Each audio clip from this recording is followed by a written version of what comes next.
me start with an illustration. ஒரு எடுத்துக்காட்டோடு ஆரம்பிக்கிறேன். Actually, John, when he was leading worship, he was talking about that lady who suffered with for a long time. நம்முடைய ஆராதனை வேளையில் John அண்ணா அவர்கள் ஆராதனையை நடத்தும் போது அவங்க சொன்ன ஒரு காரியம், அந்த 12 வருடம் பெரும்பாடுள்ள அந்த ஸ்திரீயை குறித்த ஒரு காரியத்தை எடுத்துரைத்தாங்க. So that made me to think about one incident, so just want to share. அதை குறித்து நினைக்கும் போது ஒரு காரியம் எனக்கு நினைவு வந்ததுனால அந்த காரியத்தை உங்களுடன் பகிர்ந்து கொள்ள விரும்புகிறேன். 1997, 2 deaths has bombarded all the media. 1997 வருடம் 2 மரணங்கள் இந்த மொத்த உலகத்தின் செய்தித்தாள்களில் தலைப்பு செய்தியாக மாறியது. Occupied every media worldwide. எல்லா விதமான நாளிதழ்களிலும் செய்தித்தாள்களிலும் இதை குறித்து உலகம் முழுவதும் பேசப்பட்டது.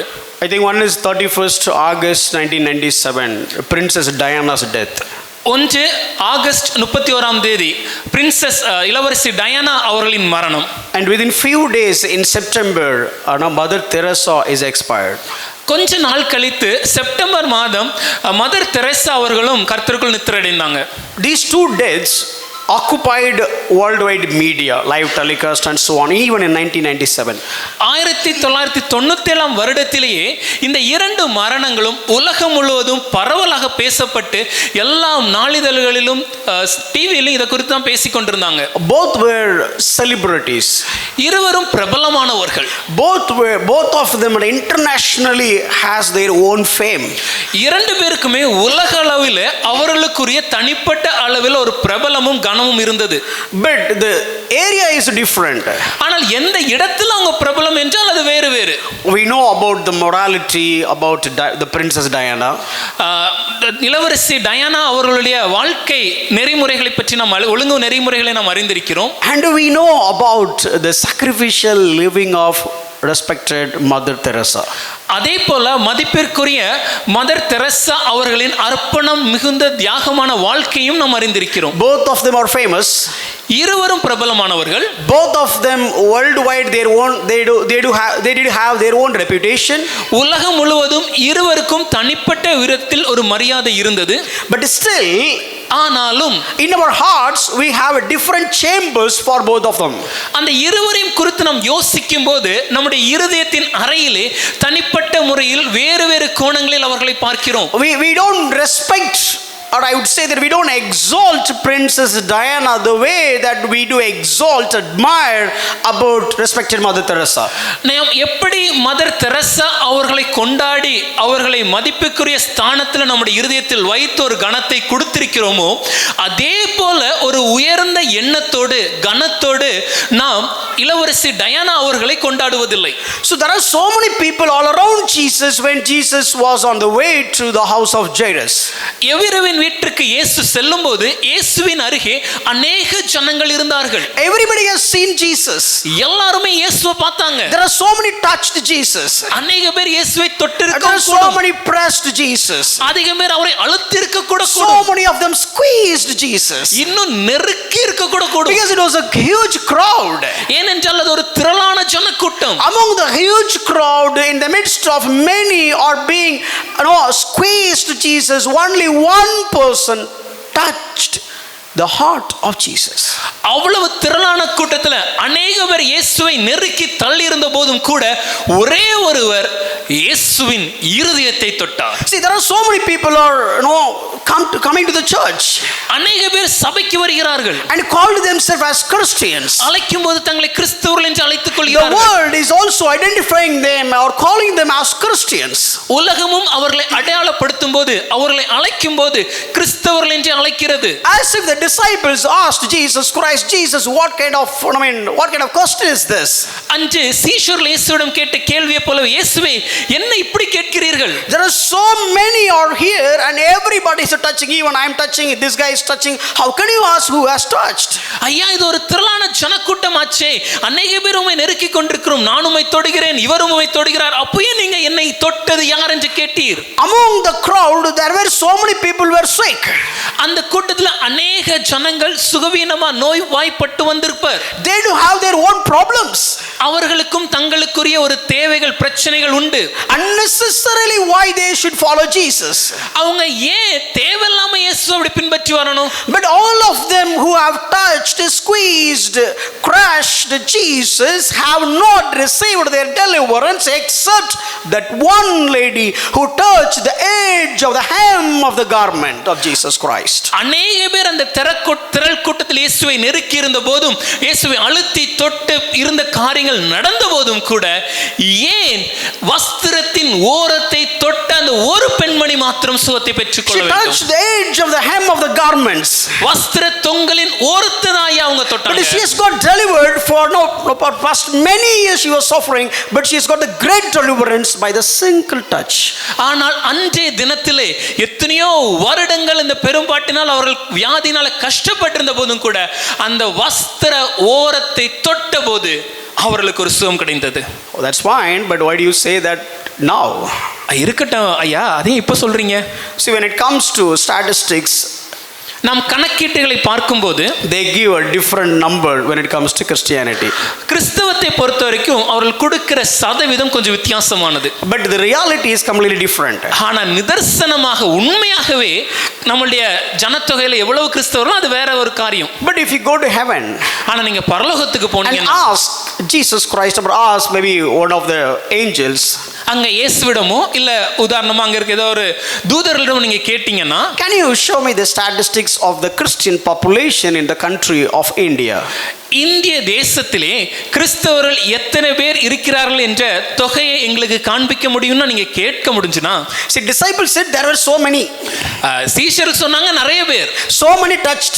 நிறைய பேர் தொட்டாங்க. But Jesus said only one touched. ஆனா இயேசு சொன்னார் ஒரே ஒரு பெண்மணி தான் தொட்டாங்க. Maybe in Indian statistics says so much percentage are Christians. ஒருவேளை இந்திய ஜனத்தொகையின் கணக்கீட்டின்படி இத்தனை சதவீதம் கிறிஸ்தவர்கள் என்று அறிவிக்கப்படலாம். But I really don't know what would be the number when it comes to heaven. ஆனா பரலோகத்தின் கணக்கீட்டின்படி அந்த எண்ணிக்கை எவ்வளவு என்று எனக்கு தெரியவில்லை. How is this applicable to us? இதுக்கும் நமக்கு என்ன சம்பந்தம்? Let me ask one question. நான் ஒரு கேள்வி கேட்கிறேனே. The last few weeks we have been teaching about கடந்த சில வாரங்களா நாம் எதை குறித்து தியானித்துக் கொண்டிருக்கிறோம்? teaching about இல்ல பொதுவா ரொம்ப நாளாக எதை பற்றி கற்றுட்டு இருக்கிறோம், எதனால அந்த டாபிக் கற்றுட்டு இருக்கிறோம்? Filled by the super. Once again, what is the topic? சத்தமாக சொல்லுங்களேன், கொஞ்சம் தப்பாக கேட்டேன், இன்னும் கொஞ்சம் சத்தமாக. Super. How many of you prayed last week at least 5 times, God filled me with your Holy Spirit? These are all the people touched Jesus. I don't want to comment on the rest of the people. நாம் தொடர்ச்சியாக பரிசுத்த ஆவியினாலே நிரப்பப்பட வேண்டும் என்ற காரியத்தை குறித்து தியானித்துக் கொண்டிருக்கிறோம். ஆனால் உண்மையாகவே கடந்த ஒரு வாரத்தில் ஒரு 5 முறையாவது பரிசுத்த ஆவியானவரை என்னை நிரப்பும் ஐயா என்று ஜெபித்தவர்கள் எத்தனை பேர்னு கேட்கும்போது உயர்ந்த கரங்கள் இயேசுவை தொட்டவர்கள். மற்றவர்களை குறித்து நீங்களே நிதானித்துக் கொள்ளுங்கள். Let me tell you, this is the reality. நான் ஒரு விஷயத்தை சொல்றேங்க, இதுதான் நிதர்சன உண்மை. Why our life has not been changed even though we are so pious and religious? ஏன் நாம் அதிக தேவபக்தி உள்ளவர்களாகவும் அதிக பயபக்தி உள்ளவர்களாக வாழ்ந்தபோதும் நம்முடைய வாழ்க்கை மாறவில்லை? Many have come to the church, அநேகர் சபைக்கு வருகிறார்கள், squeezed Jesus, இயேசுவை நெருக்குகிறார்கள், and hold on his garments, அவருடைய வஸ்திரத்தை பிடித்து தொங்குகிறார்கள். but only one touched the edge of the garment. ஆனால் ஒரே ஒருவர் மாத்திரம் அந்த வஸ்திர தொங்கலின் ஓரத்தை தொட்டார். No, seeing this is very sad. பார்க்கும்போது வலிக்குதையா. For so many weeks we have been keep on telling you have to be filled by the Holy Spirit for the 24 hours, your personal life and your family life and your social life.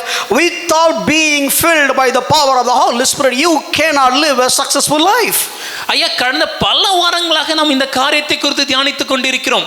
பரிசுத்த ஆவியினாலே நாம் நிரம்ப வேண்டும் என்று ஒரு நாளைக்குரிய 24 மணி நேரங்களில் 3 பகுதிகளாக பிரிக்கும் போது தனிப்பட்ட வாழ்க்கை, குடும்ப வாழ்க்கை, சமுதாய வாழ்க்கை, எல்லா இடங்களிலும் பரிசுத்த ஆவியினாலே நிரப்பப்படவில்லை என்றால் நம்மளால ஒரு வெற்றியுள்ள கிறிஸ்தவ வாழ்க்கையை வாழ முடியாது. If you have not concerned about it, if you are not asked about it, then what is the point? இந்த காரியத்தை குறித்து நாம் ஜெபிக்கலனா, அதை குறித்து கேட்கலனா அதனால பிரயோஜனம் என்ன?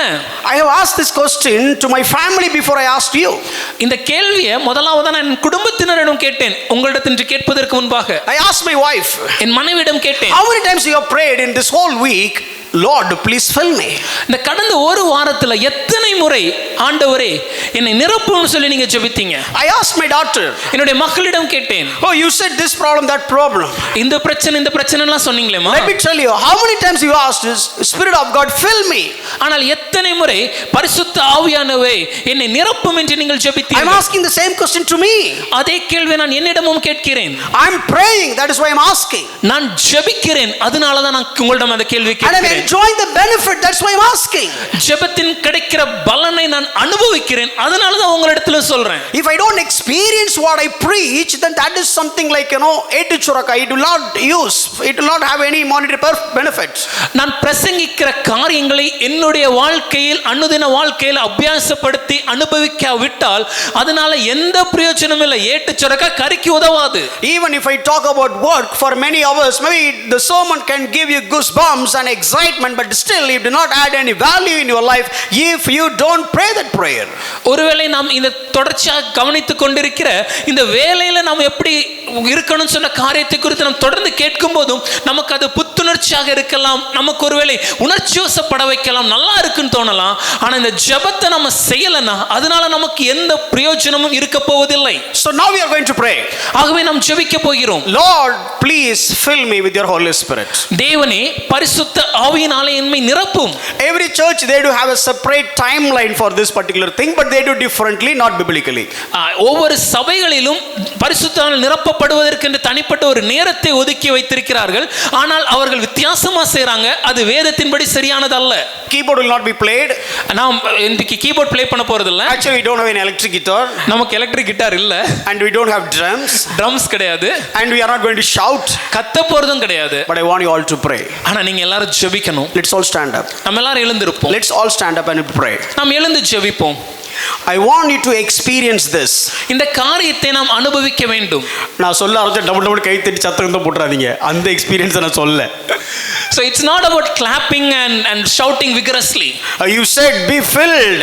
ஐயா பரிசுத்தத்தால் நிரம்ப சொன்னீங்களே. நிரப்புறார் தெரியுமா அப்படினு சொல்லி நிரம்பிராதீங்க. அந்த நிரப்புதலை பத்தி நான் பேசல. I am getting experience of the filling. No, that is not that filling we are talking about. Let's all close our eyes. ஆனால் கண்களை மூடி. Let's all close our eyes. எல்லாரும் கண்களை மூடுவோம். Just bring your mind towards God. உங்க எண்ணங்களை தேவனுக்கு நேராக திருப்புங்கள். Forget about all the hindrances. எல்லா விதமான தடைகளையும் கொஞ்சம் மறந்துருங்க. Forget about all the thought, any other thought process. மற்ற எந்த சிந்தனைகளையும் இப்போ மனதில் வைத்திருக்கொள்ளாதீங்க. Maybe this is the time. இதுதான் நேரம். Let's ask. நம்ம ஜெபிக்கலாம். God, please fill me. தேவனே எம்மை நிரப்பும். I really need your power of the Holy Spirit. பரிசுத்த ஆவியானவரின் வல்லமை எனக்கு நிச்சயமாக தேவை. In case is there any hindrance in between you and me? உமக்கும் எனக்கும் இடையில் ஏதேனும் தடைகள் காணப்படுமாயின், if something comes to my mind, அதை என் மனதுக்கு நீங்க இப்ப நினைப்பூட்டினீங்கன்னா, Lord, தேவனே, I confess it. நான் அதை அறிக்கையிடுகிறேன். I am sorry. என்னை மன்னியும் ஐயா. I am sorry. என்னை மன்னிங்க. If you feel anything, it's just like a roadblock, Lord, please remove it. தேவனே, உமக்கும் எனக்கும் இடையே தடையாக எந்த காரியம் காணப்பட்டாலும் அது இப்பொழுதே அகற்றும் ஐயா. I want to be joyful. நான் சந்தோஷமாக இருக்க விரும்புகிறேன். I want to be thankful. நான் ஸ்தோத்திரம் செலுத்த விரும்புகிறேன். I want to be humble. தாழ்மையா இருக்க விரும்புகிறேன். I want to be a good wife. ஒரு நல்ல மனைவியாக இருக்க விரும்புகிறேன். I want to be a good husband. ஒரு நல்ல கணவனாக இருக்க I விரும்புகிறேன். want to be a good parent. ஒரு நல்ல பெற்றோராக இருக்க I விரும்புகிறேன். want to be a good child. ஒரு நல்ல பிள்ளையாக இருக்க விரும்புகிறேன். Lord, I want to be a good worker. ஒரு நல்ல வேலையாளாக இருக்க விரும்புகிறேன். I want to be a good master in my workplace. ஒரு நல்ல எஜமானாக என்னுடைய அலுவலகத்தில் இருக்க விரும்புகிறேன். Lord, throughout my life I just want to show Christ. என்னுடைய மொத்த வாழ்க்கையிலும் எல்லா இடங்களிலும் கிறிஸ்துவை காண்பிக்க விரும்புகிறேன். I accept and I agree that I cannot do that by my own strength. என்னுடைய சொந்த பலத்தினால இதை செய்ய முடியாது என்பதை நான் ஒற்றுக்கொள்கிறேன். I want to be a testimony. ஒரு சாட்சியா இருக்க விரும்புறேன். I want to be a witness. ஒரு சாட்சியுள்ள வாழ்க்கை Among the saints at Jerusalem. பரிசுத்தவான்கள் கூடி இருக்கிற எருசலேமிலும். And also among the haters or enemies even in Samaria. பகையாளிகள் இருக்கக்கூடிய சமாரியாவிலும்.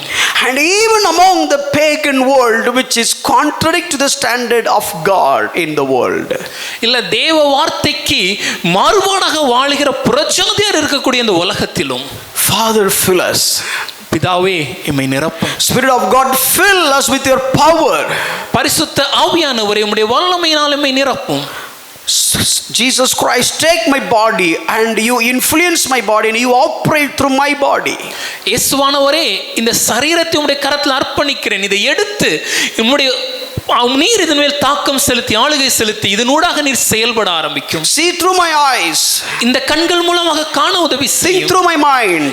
என் மனதின் மூலமாக உம்மை சிந்திக்க உதவி செய்யும். Work by my hands. என்னுடைய கரங்கள் மூலமாக நீர் செயல்படும். Walk by my feet. என்னுடைய கால்கள் மூலமாக நீர் நடங்க. Oh Spirit of God, we want you to influence my life. பரிசுத்த ஆவியானவரே என்னுடைய வாழ்வின் எல்லா இடத்திலும் உம்முடைய தாக்கம் காணப்படட்டும். In all the areas of my life. எல்லா இடத்திலும் ஐயா. Even now at Jerusalem among the saints. இப்பொழுது இங்கே சபையிலே பரிசுத்தவான்களோடு கூட இந்த எருசலேமிலும். Be with me, Lord. எம்மோடு இரும். In the name of Jesus we pray. இயேசுவின் நாமத்திலே ஜெபிக்கிறோம். Amen. Amen. Please be seated. நாம் எல்லாரும் அமர்ந்து கொள்ளலாம். How many of you feel differently? எத்தனை பேருக்கு அது How many of you got வித்தியாசம்? goosebumps? கையெல்லாம் தூக்கிறாங்க தயவு செய்து சும்மா கேட்டேன். It is not about the feelings. ஐயா இது உணர்ச்சிகள் அல்ல. It is all about your experience in your practical life. ஆனால் நம்முடைய அன்றாட வாழ்க்கையிலே நாம் செய்கிற அபியாசப்படுத்துகிற காரியம். Next time when you see your wife is shouting, அடுத்த முறை உங்க மனைவி சத்தம் போடும்போது before you speak, நீங்க பேசும் முன்பாக pray. ஒரு ஜெபத்தை செய்யுங்க. Spirit of God, fill me. ஆவியானவரே எம்மை நிரப்பும். I really know how to respond it. எப்படி பதில் சொல்லணும்ங்கறதை எனக்கு கற்றுக் கொடுங்க. Let you influence in me and respond.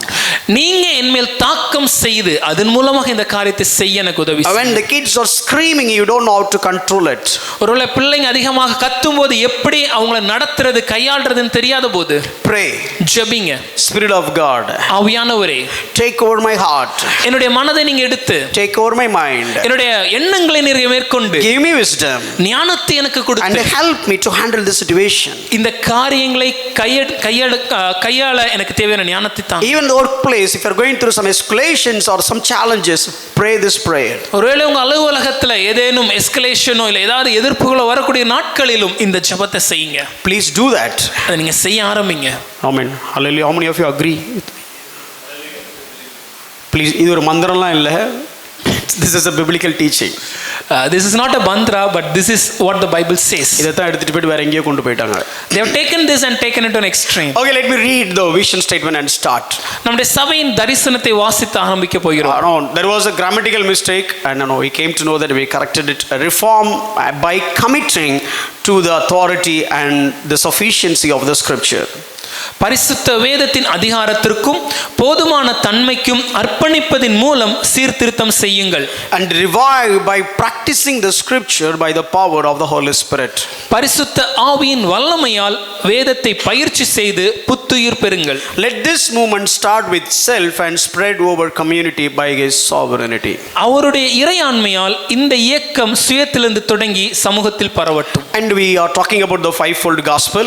நாம் தொடர்ச்சியாக இந்த 5 சாராம்சம் கொண்ட சுவிசேஷத்தை And தியானிக்கிறோம். especially we are studying about the sinless life of Jesus Christ. அதுல குறிப்பாக இயேசுவின் பாவமில்லாத வாழ்க்கை. And especially how did Jesus overcome the temptation? குறிப்பாக இயேசு எப்படி சோதனைகளை மேற்கொண்டார்? His mind was filled with the word of God so that he could easily overcome the temptation. அவருடைய மனம் முழுவதுமாகவே தேவனுடைய வார்த்தையினால் நிரம்பி இருந்ததின் காரணத்தினால எளிதாக அவரால் சோதனைகளை மேற்கொள்ள முடிந்தது. So what kind of thought patterns we need to have? அப்படி என்றால் எனக்கு என்ன விதமான எண்ண ஓட்டங்கள் என் மனதில் இருக்க வேண்டும்? Philippians chapter 4:8, Paul was talking about 8 different things which we need to keep on thinking about. பிலிப்பியர் 4 அதிகாரம் 8வது வசனத்துல 8 விதமான காரியங்களை குறித்து பவுலடிகளார் எழுதி இந்த காரியங்களை இவைகளையே சிந்தித்துக் கொண்டிருங்கள் And என்கிறார். we need to think pure. நாம் அதுல கற்புள்ள சிந்தனையோட காரியங்களை பார்க்கிறோம். The purity in our thought patterns. நம்முடைய எண்ணங்களில கற்புடைய சிந்தனை இருக்கிறதா? So we are applying about the thoughts of God. நாம் தேவன் எப்படி சிந்தித்தார் என்பதை தியானிக்கிறோம். Now how do we think about God? எப்படி தேவனை குறித்து நாம் சிந்திக்கிறோம்? And we are dealing about how do we think about the Holy Spirit. அதுல குறிப்பாக பரிசுத்த ஆவியாகிய தேவனை குறித்து நாம் எப்படி சிந்திக்கிறோம்? And the Bible is giving one commandment when it comes to Holy Spirit. We need to be filled with the Holy Spirit. வேதம் நமக்கு பரிசுத்த ஆவியானவரை குறித்து பேசும்போது ஒரு கட்டளை கொடுக்கிறது. என்னவென்றால் பரிசுத்த ஆவியால் நிரம்பி இருங்கள். So if you are being filled with the Holy Spirit, you will be joyful, you will be humble, you will be thankful. நீங்கள் பரிசுத்த ஆவியினால் நிரம்பி இருந்தீர்கள் என்றால் நீங்கள் சந்தோஷமா இருப்பீங்க, நீங்க ஸ்தோத்திரம் செலுத்துவீங்க, நீங்க தாழ்மையா இருப்பீங்க. And we have studied about how do we deal in our personal life. நாம் தனிப்பட்ட வாழ்க்கையில எப்படி இருக்க வேண்டும் என்பதை தியானித்தோம். And family life. நம்முடைய குடும்ப வாழ்க்கையை குறித்தும். Now we are studying about the social life. இப்பொழுது சமுதாய வாழ்க்கையை குறித்து தியானிக்கிறோம். And especially social life, we are talking about the work. இந்த சமுதாய வாழ்க்கை குறித்து பேசும்போது குறிப்பாக வேலையை குறித்து நாம் சிந்திக்கிறோம். So I'll just read that passage, Ephesians chapter 6, starting onwards, the fifth words onwards. ஆகவே நான் இந்த வசனங்களை வாசிக்கிறேன். எபேசியர் 6ஆம் அதிகாரம் 5-6 வசனங்கள். 5 to 8. 5 முதல் 8 வசனங்கள். Bond servants, obey your earthly masters with fear and trembling, with a sincere heart as you would Christ. வேலைக்காரரே, நீங்கள் கிறிஸ்துவுக்கு கீழ்ப்படுகிறது போல சரீரத்தின்படி உங்கள் எஜமான்களாய் இருக்கிறவர்களுக்கும் பயத்தோடும் நடுக்கத்தோடும் கபடற்ற மனதோடும் கீழ்ப்படிந்து, not by the way of eye service as people pleasers, but as bond servants of Christ, doing the will of God from the heart. மனுஷருக்கு பிரியமாய் இருக்க விரும்புகிறவளாக பார்வைக்கு ஊழியம் செய்யாமல் கிறிஸ்துவின் ஊழியக்காரராக மனப்பூர்வமாய் தேவனுடைய சித்தத்தின்படி செய்யுங்கள். Rendering service with a good will as to the Lord and not to man, knowing that whatever good anyone does, this he will receive back from the Lord, whether he is a bond servant or is free. அடிமையானவனாலும் சுயாதீனம் உள்ளவனானாலும் அவனவன் செய்கிற நன்மையின்படியே கர்த்தரிடத்தில் பலனை அடைவான் என்று அறிந்து மனுஷருக்கு ஊழியம் செய்யாமல் கர்த்தருக்கென்றே நல் மனதோடு ஊழியம் செய்யுங்கள். Paul is giving 7 sub-clauses when it comes to obeying your master. பவுலடிகளார் இங்கு 7 காரியங்களை நாம் எப்படி நம்முடைய எஜமான்களுக்கு கீழ்ப்படிய வேண்டும் என்று எழுதியிருக்கிறார். The first one is with fear and trembling. முதலாவதாக பயத்தோடும் நடுக்கத்தோடும். Means don't offend your boss, always have the reverence towards your boss. அப்படி என்றால் என்ன அர்த்தம்? நம்முடைய எஜமான காயப்படுத்த கூடாது, மாறாக எஜமான் மேல் எப்பொழுதும் ஒரு கனமுடைய ஒரு கார்வை இருக்க வேண்டும். Then have a sincere heart, ஒரு கபடற்ற இருதயம், which means have the singleness of God as if you are doing the will of God.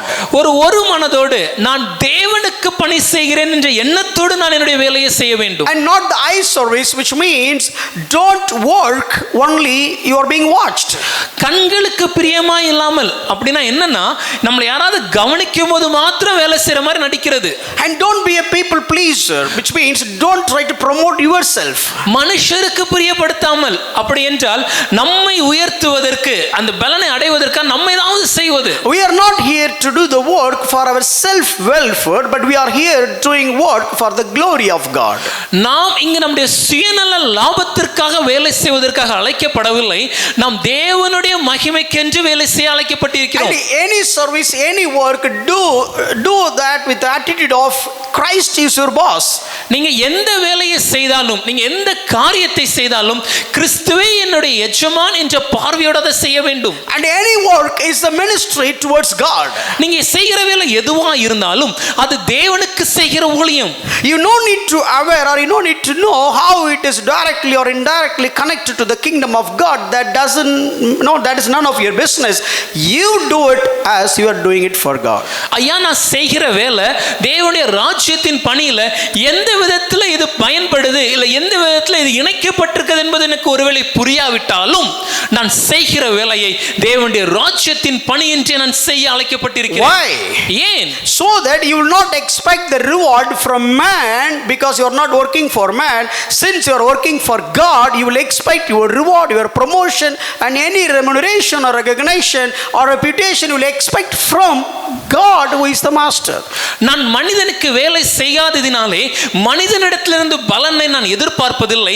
ஆனால் தேவனுக்கு வேலை செய்வது நிமித்தமாக என்னுடைய பணி உயர்வோ, என்னுடைய பதவி உயர்வோ, என்னுடைய ஊதியமோ, என்னுடைய ஜனங்கள் எனக்கு கொடுக்கிற பாராட்டுகளோ, இது எல்லாமே தேவனிடத்திலிருந்து எனக்கு உண்டாகிறது. And even the boss is unjust, please submit to him. ஒருவேளை நம்முடைய எஜமான் அநீதி உள்ளவராய் இருந்தாலும் அவருக்கு கீழ்ப்படிய கடன்பட்டிருக்கிறோம். That is what 1 Peter 2:18 says. அதுதான் 1 பேதுரு 2:18 உரைக்கிறது. And whether they are Christian or non-Christian, treat them with all honor and respect. That's what Paul says in 1 Timothy 6th chapter 1 and 2. 1 தீமோத்தேயு 6:1-2 பவுலடிகளார் சொல்லும்போது, உங்க எஜமான் கிறிஸ்தவரா இருந்தாலும் சரி, கிறிஸ்துவை அறியாதவரா இருந்தாலும் சரி, எல்லா விதமான கனத்தோடும் அவர்களை நாம் நடத்த வேண்டும். And do it, you are getting the reward from the Lord, as Colossians 3:23-24. கொலோசியர் 3:23-24 சொல்கிறபடி நாம் செய்கிற எல்லாவற்றும் கான பலன் தேவனிடத்திலிருந்து வருகிற எண்ணத்தோடு செய்ய வேண்டும். Now I'll give a suggestion. நான் ஒரு காரியத்தை சிபாரிசு பண்றேன் உங்களுக்கு. If you are interested, உங்களுக்கு ஆர்வமா இருந்துச்சுன்னா take this page as a printout. இந்த பேஜை வந்து நீங்க ஒரு பிரிண்ட் அவுட் எடுத்துக்கோங்க and put it in front of your workstation. உங்க வேலை பார்க்குற அந்த அலுவலகத்தில் உங்க இடத்திற்கு முன்பாக ஒட்டி வச்சிருங்க. No, most of us we are working from home, but whatever it is. ஒரு நீங்க வீட்ல இருந்து வேலை செய்தாலும் இதை நீங்க முயற்சி செய்யுங்க. When I was working in a corporate company, நான் ஒரு கார்ப்பரேட் கம்பெனில வேலை பார்த்து கொண்டிருந்தபோது I have taken couple of scriptures, ஒரு சில வசனங்களை நான் எடுத்து take a big printout, அத பெரிய பிரிண்ட் அவுட் எடுத்து and I posted it in my bay. நான் வேலை பார்த்த அந்த இடத்துல ஒட்டி வைத்திருந்தேன். Whatever you do it for the Lord, not for man. எதை செய்தாலும் தேவனுக்கு என்று செய்ய வேண்டும், மனிதருக்கு அல்ல. And I put it in front of me. எனக்கு முன்பாக நான் ஒட்டி வச்சிருந்தேன். Whoever comes to meet me, they will see that. என்ன பார்க்க யார் வந்தாலும் அதை பார்ப்பாங்க. But no, that is not for them, that is the warning sign for me. அது அவங்களுக்காக வைக்கப்பட்டதல்ல, அது எனக்கு நான் வச்சிருக்கிற ஒரு எச்சரிக்கை. And even when I was on site, in front of me one big white board. நான் வெளிநாட்டில் வேலை செய்யும்போது எனக்கு முன்பாக ஒரு மிகப்பெரிய ஒரு வெள்ளை ஒரு போர்டு இருந்துச்சு. I have written so many things like this in the board. அந்த போர்டுல இந்த மாதிரி நிறைய காரியங்களை நான் எழுதி வைத்திருந்தேன். I don't bother what the client may think or not. It is my board and it's given for me. இதை பார்க்கும்போது கிளையண்ட் என்ன நினைப்பாங்க நான் யோசிக்கிறது இல்லை. ஏன்னா இது எனக்கு கொடுக்கப்பட்ட போர்டு, எனக்கு வேலைக்காக நான் எழுதி வைத்திருக்கிறேன். So I am writing this as my reminder. இதை நான் எழுதி வைத்திருக்கிறது எதுக்குன்னா எனக்கு நினைப்பூட்ட. It adds me so much value in my life. இது என் வாழ்க்கையில அதிக பயனுள்ளதாக இருந்தது. I mean, I don't want to talk about myself, but still I just want to explain what I did. நான் என்ன குறித்து பேச விரும்பல, ஆனா ஒரே ஒரு விஷயத்தை மட்டும் சொல்ல விரும்புறேன். The moment I come to my work, I'll have a prayer. நான் எப்பொழுதும் என்னுடைய வேலை பார்க்குற அலுவலகத்துக்கு வந்த உடனே நான் ஒரு ஜெபத்தை செய்வேன். Today is light and easy. இன்றைய நாள் எளிதாகவும் எளிமையாகவும் காணப்படும். Those who fear the Lord lack nothing. I fear the Lord, I lack nothing. தேவனுக்கு பயப்படுகிறவர்களுக்கு ஒரு நன்மையும் குறைபடாது. நான் தேவனுக்கு பயப்படுகிறேன், ஆகவே எனக்கு ஒரு நன்மையும் குறைபடாது. Those who seek the Lord lack no good thing. I seek the Lord, I lack no good things. தேவனை தேடுகிறவர்களுக்கு ஒரு நன்மையும் குறைபடாது. நான் தேவனை தேடுகிறதுனால எல்லா காரியங்களும் எனக்கு ஏற்படும். And I forgot the prayer, but still this is how I pray every day. என்ன முழுமையா ஜெபித்தேன் எனக்கு முழுதா ஞாபகம் இல்லை, ஆனா இப்படிப்பட்ட ஒரு ஜெபத்தை தான் தினமும் செய்தேன். I have put it everything in the board. இதெல்லாம் வச்சு அந்த போர்டுல நான் எழுதியிருப்பேன். And in the printout, okay, I am working for the Lord. In that way, I'll put some writings. அந்த பிரிண்ட் அவுட்ல எப்படி எழுதியிருப்பேன், நான் தேவனுக்கென்று பணி செய்கிறேன் என்று நான் அதை எழுதி வைத்திருப்பேன். So have that attitude. அந்த ஒரு எண்ணம் நமக்கு இருக்க வேண்டும். No, because within few weeks or maybe after 3 or 4 weeks, we'll completely switch on to different series of teaching, and you will forget all these things. ஏன்னா இன்னும் ஒரு 3-4 வாரத்துல வேறொரு தலைப்பின் தொடர் பிரசங்கத்துக்கு நாம் போன பின்பாக இந்த காரியங்களை குறித்து முழுவதுமாக மறந்து விடுவோம். I don't know when I will reopen this topic. மறுபடியும் இந்த காரியத்தை குறித்து எப்பொழுது நாம் தியானிக்க போகிறோம் எனக்கு தெரியவில்லை. So let's get into that. ஆகவே இந்த காரியத்தை குறித்து கொஞ்சம் சிந்தியுங்க. So I said when it comes to tough task, ஒரு கடினமான வேலையா இருந்துச்சுன்னா, last week I addressed about 2 things. கடந்த வாரம் 2 காரியங்களை குறித்து One is a tough task, கடினமான வேலை. So Bezalel never worked with ornaments or with gold and silver. Bezalel இதே போன்ற பொன்னோ இல்ல வெள்ளியோ இப்படிப்பட்ட காரியங்கள் சித்திர வேலைகளை அவன் செய்து பழக்கப்பட்டவன் அல்ல. But he is being filled with the Holy Spirit. ஆனால் பரிசுத்த தேவனுடைய ஆவியினாலே அவன் நிறைந்தவன் நிறைந்தவனாயிருந்தான். And Genesis 31:2 says, I have filled him with the Spirit of God for what? For the ability and intelligence with the knowledge and all craftsmanship. யாத்திராகமம் 31 அதிகாரம் 2ஆம் வசனம் சொல்லும்போது, நான் அவனை தேவனுடைய ஆவியினாலே நிறைத்திருக்கிறேன். எதற்காக வென்றால் எல்லா விதமான ஞானத்திற்காகவும் அறிவிற்காகவும் புத்திக்காகவும் சித்திர வேலைகளை செய்வதற்காகவும்.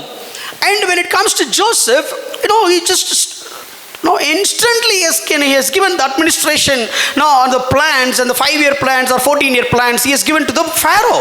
அதே போல யோசேப்போட வாழ்க்கையை பார்க்கும்போது உடனடியாகவே பார்வோன் ராஜாவிற்கு முன்பாக நிற்கும் போதும் அடுத்த 14 வருடங்கள் என்ன விதமான திட்டங்களை செய்ய வேண்டும் என்ற திட்டங்களை தீட்டி அவர் கொடுத்திருந்தார். And Pharaoh looked at him and saying that Genesis 41:37, oh, this is the man who filled by the Spirit of God.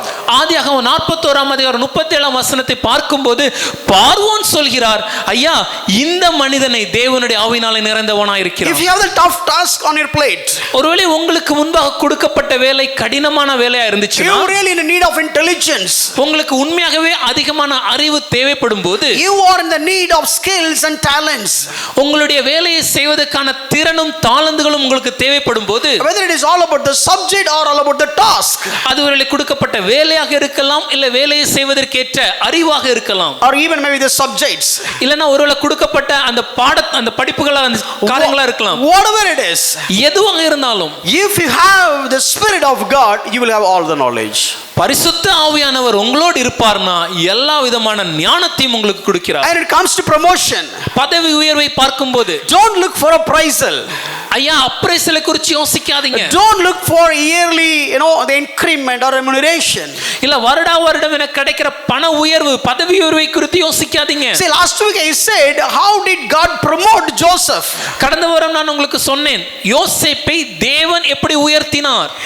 Genesis 41:39-42, all the verses are talking about the promotion of Joseph. ஆதியாகமம் 41ஆம் அதிகாரம் 39 ல இருந்து 41 வசனங்களை பார்க்கும்போது யோசேப்பு எப்படி உயர்த்தப்பட்டார் என்பதை வாசிக்கிறோம். God the authority, அவருக்கு அதிகாரம் கொடுக்கப்பட்டது. not only authority with power, அதிகாரம் மட்டுமல்ல அதிகாரத்தோடு அவருக்கு அதை செயல்படுத்துவதற்கான வல்லமையும் கொடுக்கப்பட்டது. and monetary benefit as well. அது கூடவே அவருக்கு தேவையான பொருளாதார பலன்கள் கொடுக்கப்பட்டது. Signet ring, authority. அவர் கொடுக்கப்பட்ட முத்திரை மோதிரம் அது அதிகாரத்தை குறிக்கிறது. Gold chain, Pon சரப்பாணிகள், and a good car. ஒரு நல்ல ஒரு வாகனம். Not only good car, good marriage. வாகனம் மட்டுமல்ல ஒரு நல்ல திருமணம். What else you need, man? ஐயா இதுக்கு மேல உங்களுக்கு என்ன வேணும்? வேற என்ன வேணும்? What else? Everything is God. எல்லாமே அவருக்கு கொடுக்கப்பட்டது. But what is the reason? ஆனா ஏன் கொடுக்கப்பட்டது? He is being filled by the Holy Spirit. அவர் தேவனுடைய ஆவியினாலே நிறைந்தவராய் இருந்தார். Hold the person who is sitting, hold the hands of the person who is sitting next to you. உங்க பக்கத்துல இருக்கிறவருடைய கரங்களை பிடித்து, you want gold chain? ஐயா பொன் சரப்பாணி வேணுமா? You want a good car? ஒரு நல்ல வாகனம் வேணுமா? You want good ring? இல்ல நல்ல ஒரு முத்திரை மோதிரம் வேணுமா? I don't know about whether you got wife or husband, but still, a good partner. திருமணம் ஆயிடுச்சா? பார்ட்னர் வர மாட்டாரு, வந்திருக்க பார்ட்னர் குட்டா இருக்கிறதுக்கு. So you will have a good partner who has already come and you will also get a good partner. And good respect. நல்ல ஒரு மரியாதை, authority, அதிகாரம். You can get all these things if you are being filled by the Holy Spirit. இந்த எல்லா காரியங்களும் உங்களுக்கு பரிசுத்த ஆவியினால் நிரம்பும்போது உண்டாகும். How many of you really believe whatever I have taught last week? நான் கடந்த வாரம் சொன்னது எத்தனை பேர் உண்மையா விசுவாசிக்கிறீங்க? Raise your hands up and high. How many of you really believed whatever I have taught? கடந்த வாரம் சொன்னது உண்மையா எத்தனை பேர் விசுவாசிக்கிறீங்க? My second point is, then why didn't you pray? அப்படின்னா நீங்க ஏன் ஜெபிக்கல? சார் பிலீவ் பண்ண இந்த கை தூக்குனீங்களே, ப்ரே பண்ணும்போது அந்த கை தூக்கல. Pray. Let me tell you, if you want a gold chain, you வேண்டாம் அப்படி சொல்ல வரல. If you want a promotion, pray. ஐயா உங்களுக்கு பதவி உயர்வு வேணும்னா ஜெபிங்க, அது தேவனிடத்துல இருந்து உண்டாகிறது. Let him give the ability. Let the Spirit of God can give all the intelligence and all the craftsmanship, whatever it is, whatever you want, he will give. அவரே உங்களுக்கு தேவையான பலனை தருவார். பரிசுத்த ஆவியாகிய தேவன் உங்களுடைய வேலையை செய்வதற்கு ஏற்ற பலனையும் தாளந்தையும் ஞானத்தையும் தருகிறவராய். Last week I was talking about George Washington Carver. கடந்த வாரம் ஜார்ஜ் வாஷிங்டன் கார்வர் அவர்களை குறித்து உங்களுடன் பகிர்ந்து கொண்டேன். A slave boy became a significant role to change the economic of that nation. ஒரு அடிமையானவன் அந்த தேசத்தின் பொருளாதாரம் வணிகத்தையும் மாற்றக்கூடிய ஒரு முக்கியத்துவம் வாய்ந்த ஒரு இடத்திற்கு உயர்த்தப்படுகிறார். In his biography there were a couple of statements that I just want to read. அவருடைய சுய சரிதையை வாசிக்கும் போது அதுல சில காரியங்களை வாக்கியங்களை எழுதினார். அதை நான் உங்கள்ட்ட சொல்ல விரும்புறேன். See, when he was saying, okay, Bible is talking all about peanuts. அவர் சொல்லும்போது இந்த வேர்க்கடலைகளை குறித்து வேதம் தான் எனக்கு கற்றுக் கொடுத்தது. Because if you look at the Bible, you look at the creator of the peanut, and if you know the creator of the peanut, then you'll know anything and everything about the peanut. ஏனென்றால் வேதத்தை பார்க்கும்போது இந்த வேர்க்கடலையை உண்டாக்கின தேவனை நான் அறிகிறேன். இந்த தேவனை நான் அறியும் போது அந்த தேவன் இந்த வேர்க்கடலை குறித்த எல்லா காரியங்களும் எனக்கு விளக்குகிறார். Look at his confidence. அவருக்கு கூட நம்பிக்கையை பாருங்க. See, we know this verse, இந்த வசனம் நமக்கு தெரியும். but look at his way of interpretation. ஆனால் அவர் எப்படி எந்த கோணத்துல அவர் பார்த்தார்னு பாருங்க. This is basically Paul's preaching towards the Athens. இது அத்தேனே பட்டணத்தில் இருக்கும்போது பவுலடிகளார் அங்க பேசின காரியம். I'll read that. அந்த வசனத்தை வாசிக்கிறேன். In him we live, அவருக்குள் நாம் இருக்கிறோம், and move, அவருக்குள் அசைகிறோம், and have our beings. அவருக்குள் நாம் இருக்கிறோம். I knew what the writer meant. இந்த எழுதியவர் என்ன நோக்கத்தோடு எழுதினார் என்று நான் அறிந்திருக்கிறேன். எழுதியிருக்கிறவர் என்ன எழுதியிருக்கிறார் எனக்கு புரியுது. I understand what the author has written. This is not in him we are living, in him we are moving, in him. No, that is not that. அவருக்குள்ள நாம் இருக்கிறோம், அவருக்குள்ள இருக்கிறோம், அசைகிறோம். இல்ல அப்படி ஒரு வெறுமனே வாசிப்பதல்ல. If he is all around me, அவர் என்னை சுற்றி இருக்கிறார்னா, and if I am moving in him, அவருக்குள்ள நான் அசைகிறேனா, and in him I am walking, அவருக்குள் நான் நடக்கிறேன் என்றால், in him I am talking and doing all that, அவருக்குள்ள இருந்து நான் பேசுகிறேன், செய்கிற எல்லா காரியத்தையும் செய்கிறேன். So the creator is all around. அப்ப என்னை படைத்தவர் என்னோடு இருக்கிறார். Then according to my consciousness, how can the creator will not speak to me? அப்படி என்றால் என்னுடைய மனசாட்சியின்படி பார்க்கும்போது என்னை படைத்தவர் என்னோடு பேசாமல் இருப்பது எப்படி? See, I can see the creator all around. என்னை சுற்றி எங்க பார்த்தாலும் என்னை படைத்தவரே இருக்கிறார். Anywhere I can move, I cannot do anything without touching the creator.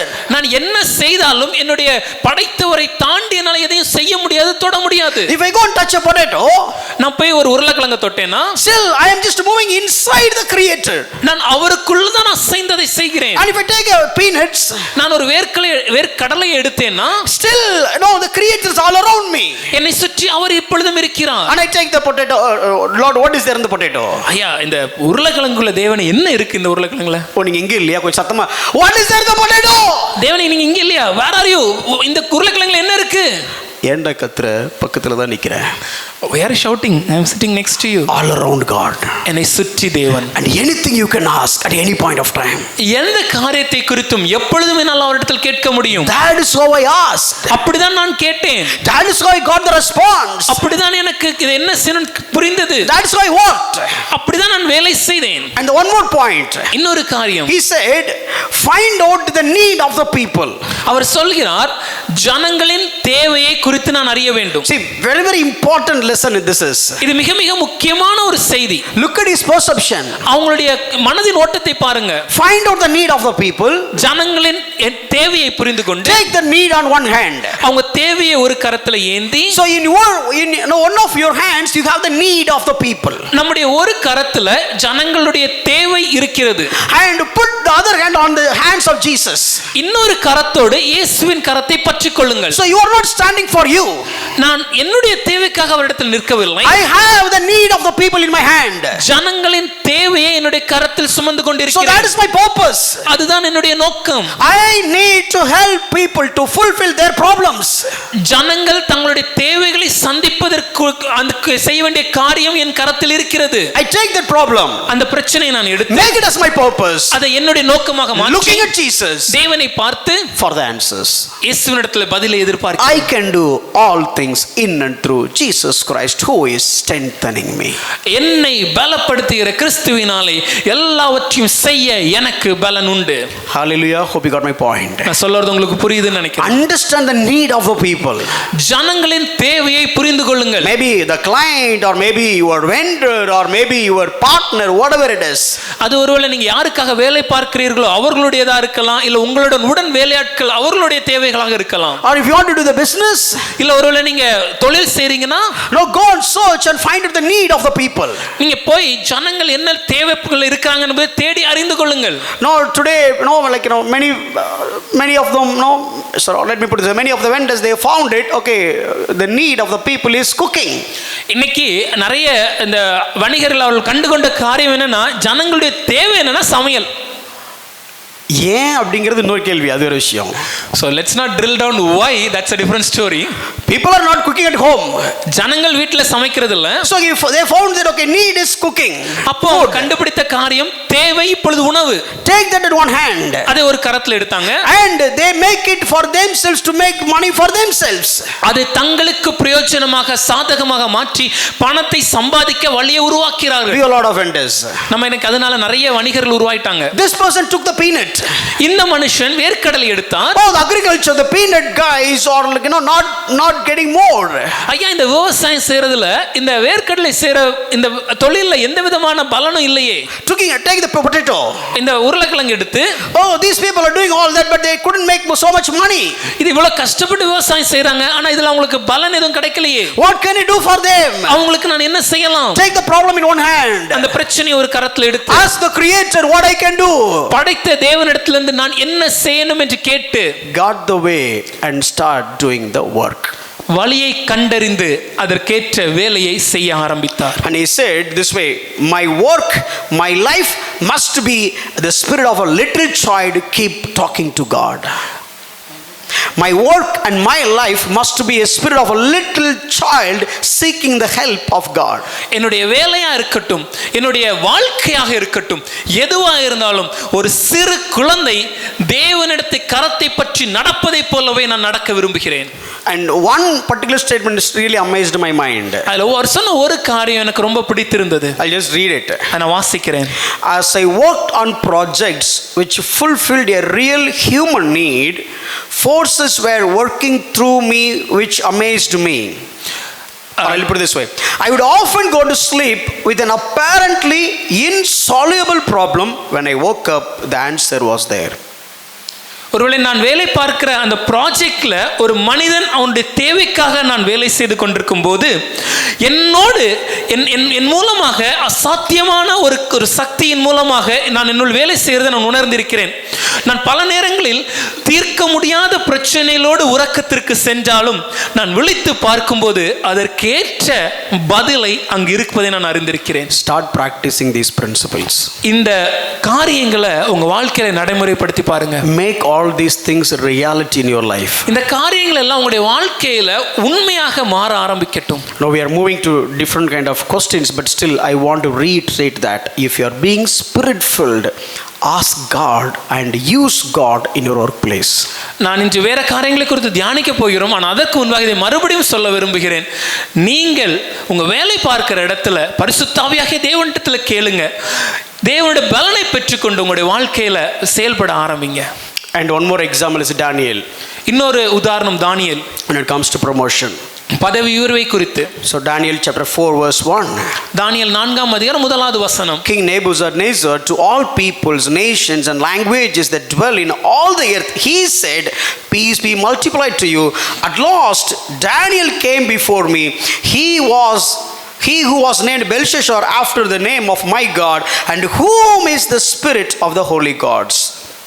ராஜாவாகிய நேபுகாத்நேச்சார் பூமி எங்கும் குடியிருக்கிற சகல ஜனத்தாருக்கும் ஜாதியாருக்கும் பாஷைக்காரருக்கும் எழுதுகிறது என்னவென்றால், உங்களுக்கு சமாதானம் பெருக கடவுது. கடைசியிலே என்னுடைய தேவனுடைய நாமத்தின்படியே பெல்தேஷாத்சார் என்னும் பெயரிடப்பட்டு பரிசுத்த தேவர்களின் ஆவியுடைய தானியேல் என்னிடத்தில் கொண்டு வரப்பட்டான். அவனிடத்தில் நான் சொப்பனத்தை விவரித்து சொன்னதாவது. You know the story, so I don't want to explain. உங்களுக்கு இந்த கதை நல்லா தெரியும், அதனால முழுசா நான் விவரிக்கல. A pagan king, ஒரு தேவனை அறியாத புறமதத்துடைய மனிதன், who named the man after his own god. இந்த மனுஷனை தன்னுடைய தேவத்தின் பேர்ல தான் அவன் பேரிடுகிறான். But still understood, ஆனாலும் அவனுக்கு புரிகிறது, he has the spirit of God. அவனுக்குள் பரிசுத்த தேவன் இருக்கிறார் என்று. And his God raised in his workplace. அவருடைய வேலை பார்க்கிற இடத்துல உயர்த்தப்படுகிறார். Okay, today the next one is, இன்னைக்கு அடுத்த காரியம். see, if you have you have got the task which is contrary to God's word, what we need to do? நான் வேலை பார்க்கிற இடத்துல தேவனுடைய வார்த்தைக்கு விரோதமான ஒரு வேலை எனக்கு கொடுக்கப்பட்டால் நான் என்ன செய்ய வேண்டும்?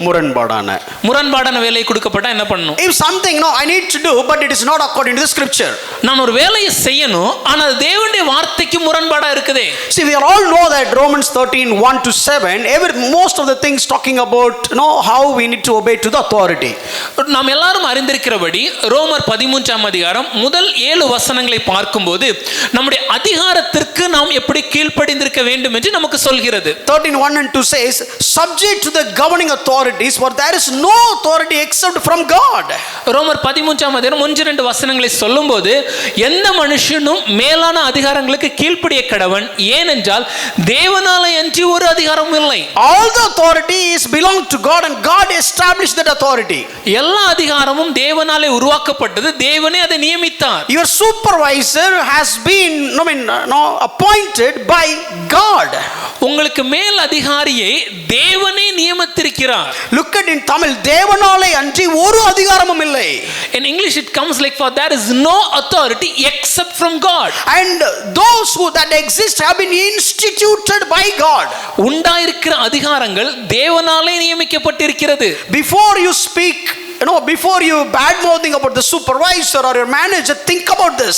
ஐயா, உங்க மேலதிகாரிய உங்களுடைய சூப்பர்வைசரை குறிச்சி, எஜமான குறிச்சி தவறாக நீங்க பேசும் முன்பு இத கொஞ்சம் நினைவுல கொள்ளுங்கள். God instituted him. தேவன் அவரை நியமித்திருக்கிறார். He is a God's servant in your workplace. உங்க வேலை பார்க்கிற அலுவலகத்துல தேவனாலே நியமிக்கப்பட்ட ஒரு வேலையாளவர். And look at the second verse. இரண்டாவது வசனம், whoever resists authority, resisting not the supervisor but God appointed supervisor. அதிகாரத்திற்கு எதிர்த்து நிற்கிறவன் அங்க இருக்கிற எஜமானை எதிர்த்து நிற்கவில்லை, தேவன் நியமித்திருக்கிற எஜமானை எதிர்த்து நிற்கிறான். You are something saying that okay, God appointed is not right. இங்க என்ன சொல்ல வரோனா, தேவனே நீங்க நியமிச்ச அந்த எஜமான் அவர் சரியில்லை. And look at the fifth verse. ஐந்தாவது வசனம், not only to avoid God's wrath but also for the sake of conscience. நீங்கள் கோபாக்கினை நிமித்தம் மாத்திரமல்ல மனசாட்சி நிமித்தமும் கீழ்ப்படிய வேண்டும். So when you obey, look at your conscience. ஐயா, கீழ்ப்படியும் போது உங்க மனசாட்சியை குறித்து யோசிங்க. Am I obeying according to my conscience?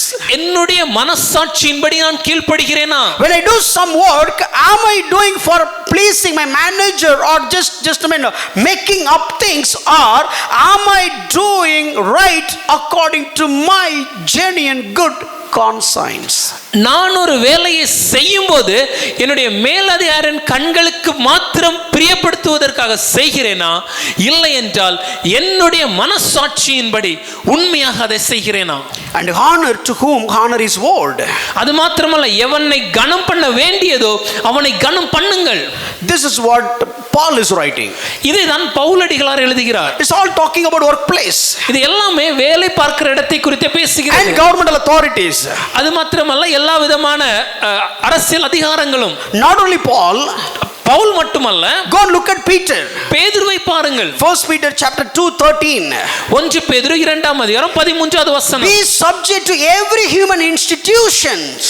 மனுஷருடைய கட்டளைகள் யாவற்றிற்கும் and all the governors as sent by him. அனுப்பப்பட்ட அதிகாரிகள் எல்லாருக்கும் சரி. And honor everyone. எல்லாரையும் கனம் பண்ணுங்கள். Honor the emperor. ராஜாவை கனம் பண்ணுங்கள்.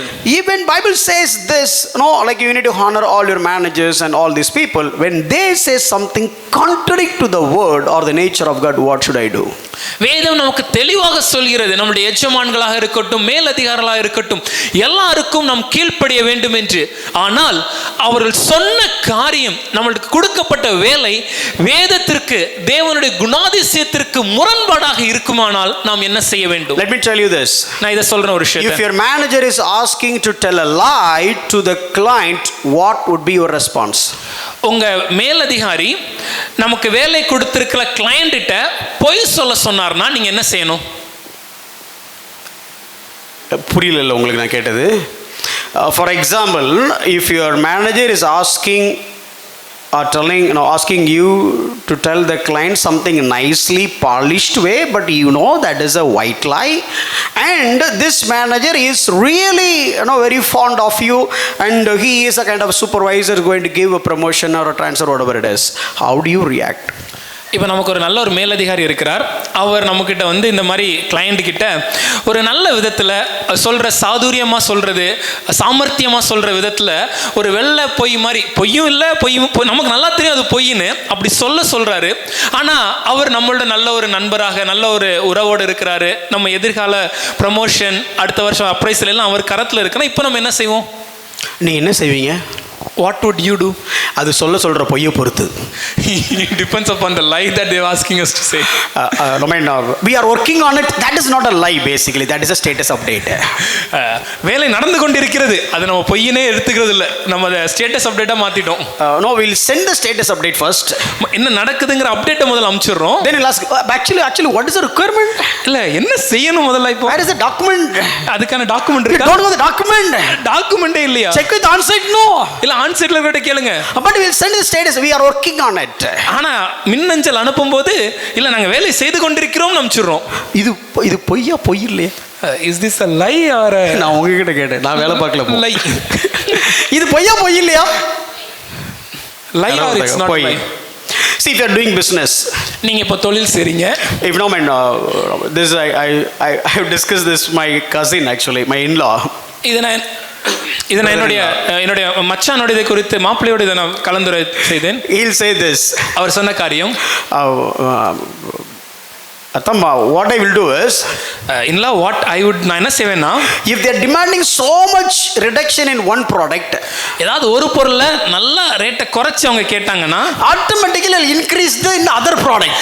இன்னொரு பொருள் ரேட்டை கொஞ்சம் கூட்டிடுவேன். Because அவனுக்கும் கஷ்டம் வரக்கூடாது, எனக்கும் கஷ்டம் வரக்கூடாது. Because he should also not feel the pain, I should also not feel the pain. If he is asking too much of reduction in shirt, I will put more margin in the pant, whatever it is. ஒருவேளை சட்டை துணி எடுக்கும்போது அங்க நல்லா விலை குறைச்சி அவர் கேட்டார்னா, நான் pant துணியை கொடுக்கும்போது கொஞ்சம் ரேட்டை கூட்டி கொடுத்துருவேன். அவன் சம ஸ்மார்ட், அடுத்த முறை சட்டைக்கு மட்டும் தான் இங்க வருவான், பேண்ட்டுக்கு வேற கடைக்கு போயிடுவான்.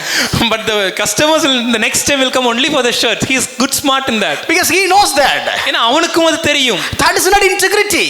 இங்கதான் உண்மை தன்மை. But we don't see that it is wrong.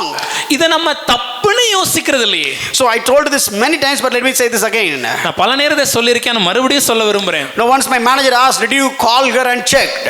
ஒரு முறை என்னுடைய மேலதிகாரி கேட்டாங்க, அவங்கள்ட்ட ஃபோன் பண்ணி விசாரிச்சிட்டீங்களா? I said yes. நான் ஆமான்னு சொல்லிட்டேன். I did yesterday. நான் நேத்து பண்ணிட்டேன். And she said no, yesterday you did that, I know that, but I asked you to do that today morning. இல்ல நேத்து பண்ணது எனக்கு தெரியும், இன்னைக்கு காலையில உங்கள்ட்ட பண்ண சொன்னேனே, பண்ணிட்டீங்களா? And I said yeah I did. பண்ணிட்டேன். Because I have tried. ஏன்னா நான் முயற்சி பண்ணேன். No, I tried the phone. நான் ஃபோன் எடுத்து, the line is not going through. அவங்களுக்கு அழைத்த போது அவங்களுக்கு லைன் கனெக்ட் ஆகல. I stopped it, thank God. சரி, அதனால நன்றி ஆண்டவரே, நான் விட்டுட்டேன். And I told her yes I did. அப்போ நான் அவட்ட சொல்லும்போது நான் செஞ்சிட்டேன்னு சொன்னேன். I went for a break and I was having tea. நான் அப்போ அந்த பிரேக் போயிட்டு தேநீர் அருந்தும்போது my conscience started pricking me. என்னோட மனசாட்சி என்னை குத்த ஆரம்பித்தது. Did you tell the truth or lie? உண்மையை சொன்னீங்களா இல்ல பொய்யை சொன்னீங்களா? No, it is not a lie, I have tried. இல்ல நான் பொய் சொல்லல, நான் முயற்சிச்சேனே. Did you really try? உண்மையாவே முயற்சி பண்ணீங்களா? With your heart did you try? முழு இதயத்தோட முயற்சி பண்ணீங்களா? After the tea break I came and went to the the cabin of a manager. அந்த தேநீர் இடைவேளை முடிச்ச பின்னாடி என்னோட மேல் அதிகாரத்துல சென்று I simply went. நான் அப்படி உள்ள போயிட்டு I called her by name and said sorry. அவங்கள பேர் அழைத்து மன்னிப்பு கேட்டேன். She said why? ஏன்? No, I said I called her for the second time, but I didn't. I tried, but the line was not going through. I'll call her now and give the update. இல்ல அவங்கள்ட்ட சொன்னேன், இல்ல நான் ரெண்டாவது முறை அவங்கள்ட்ட சொன்னேன்னு சொல்லி உங்கள்ட்ட ஏற்கனவே பேசி முயற்சி செய்தேன்னு சொன்னேன். இல்ல ரெண்டாவது முறை நான் ஃபோன் பண்ணும்போது அவங்கள்ட்ட லைன் கனெக்ட் ஆகல, இப்போ நான் மறுபடியும் ட்ரை பண்ணிட்டு அந்த காரியத்தை குறித்து நான் உங்களுக்கு சொல்றேன். She had a strange look at me. அவங்க கொஞ்சம் வித்தியாசமா பார்த்தாங்க. But I felt like light and easy. ஆனா எனக்கு ரொம்ப எளிதாக இருந்தது. The burden is gone. லகுவாக அந்த பாரம் குறைந்து விட்டது. See, it is something like that. The moment it became our culture, this is not even lie.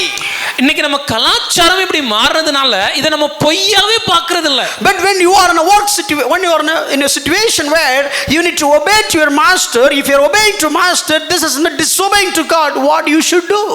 ஆனால் நான் என்னுடைய ஒரு வேலை பார்க்குற இடத்துல இருக்கும்போது என்னுடைய எஜமான் சொல்கிற காரியத்தை நான் செய்கிறேன் என்றால் அது தேவனுக்கு விரோதமாக, தேவனுக்கு கீழ்ப்படியாமையின்படி காணப்படும். நான் என்ன செய்யணும்? Look at Exodus chapter 1 verse 15. யாத்திராகமம் 1:15 வசனம். Look at the order of king.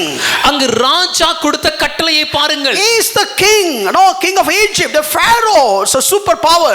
அவர் எகிப்து தேசத்தின் ராஜாவாகிய பார்வோன், உலக சாம்ராஜ்யத்தின் தலைவர். He is saying the nurse, midwives. அவங்க அங்க இருக்கிற அந்த நர்ஸ் கூப்பிட்டு சொல்றாங்க, மருத்துவச்சிகளிடம் பேசுகிறார். Not to the minister, ஒரு மந்திரி அல்ல. Not to the governor, இல்லனா கவர்னர் அல்ல. So if you are dealing with a minister, governor, okay, politically you have so many things you need to think about it, but it's just midwives.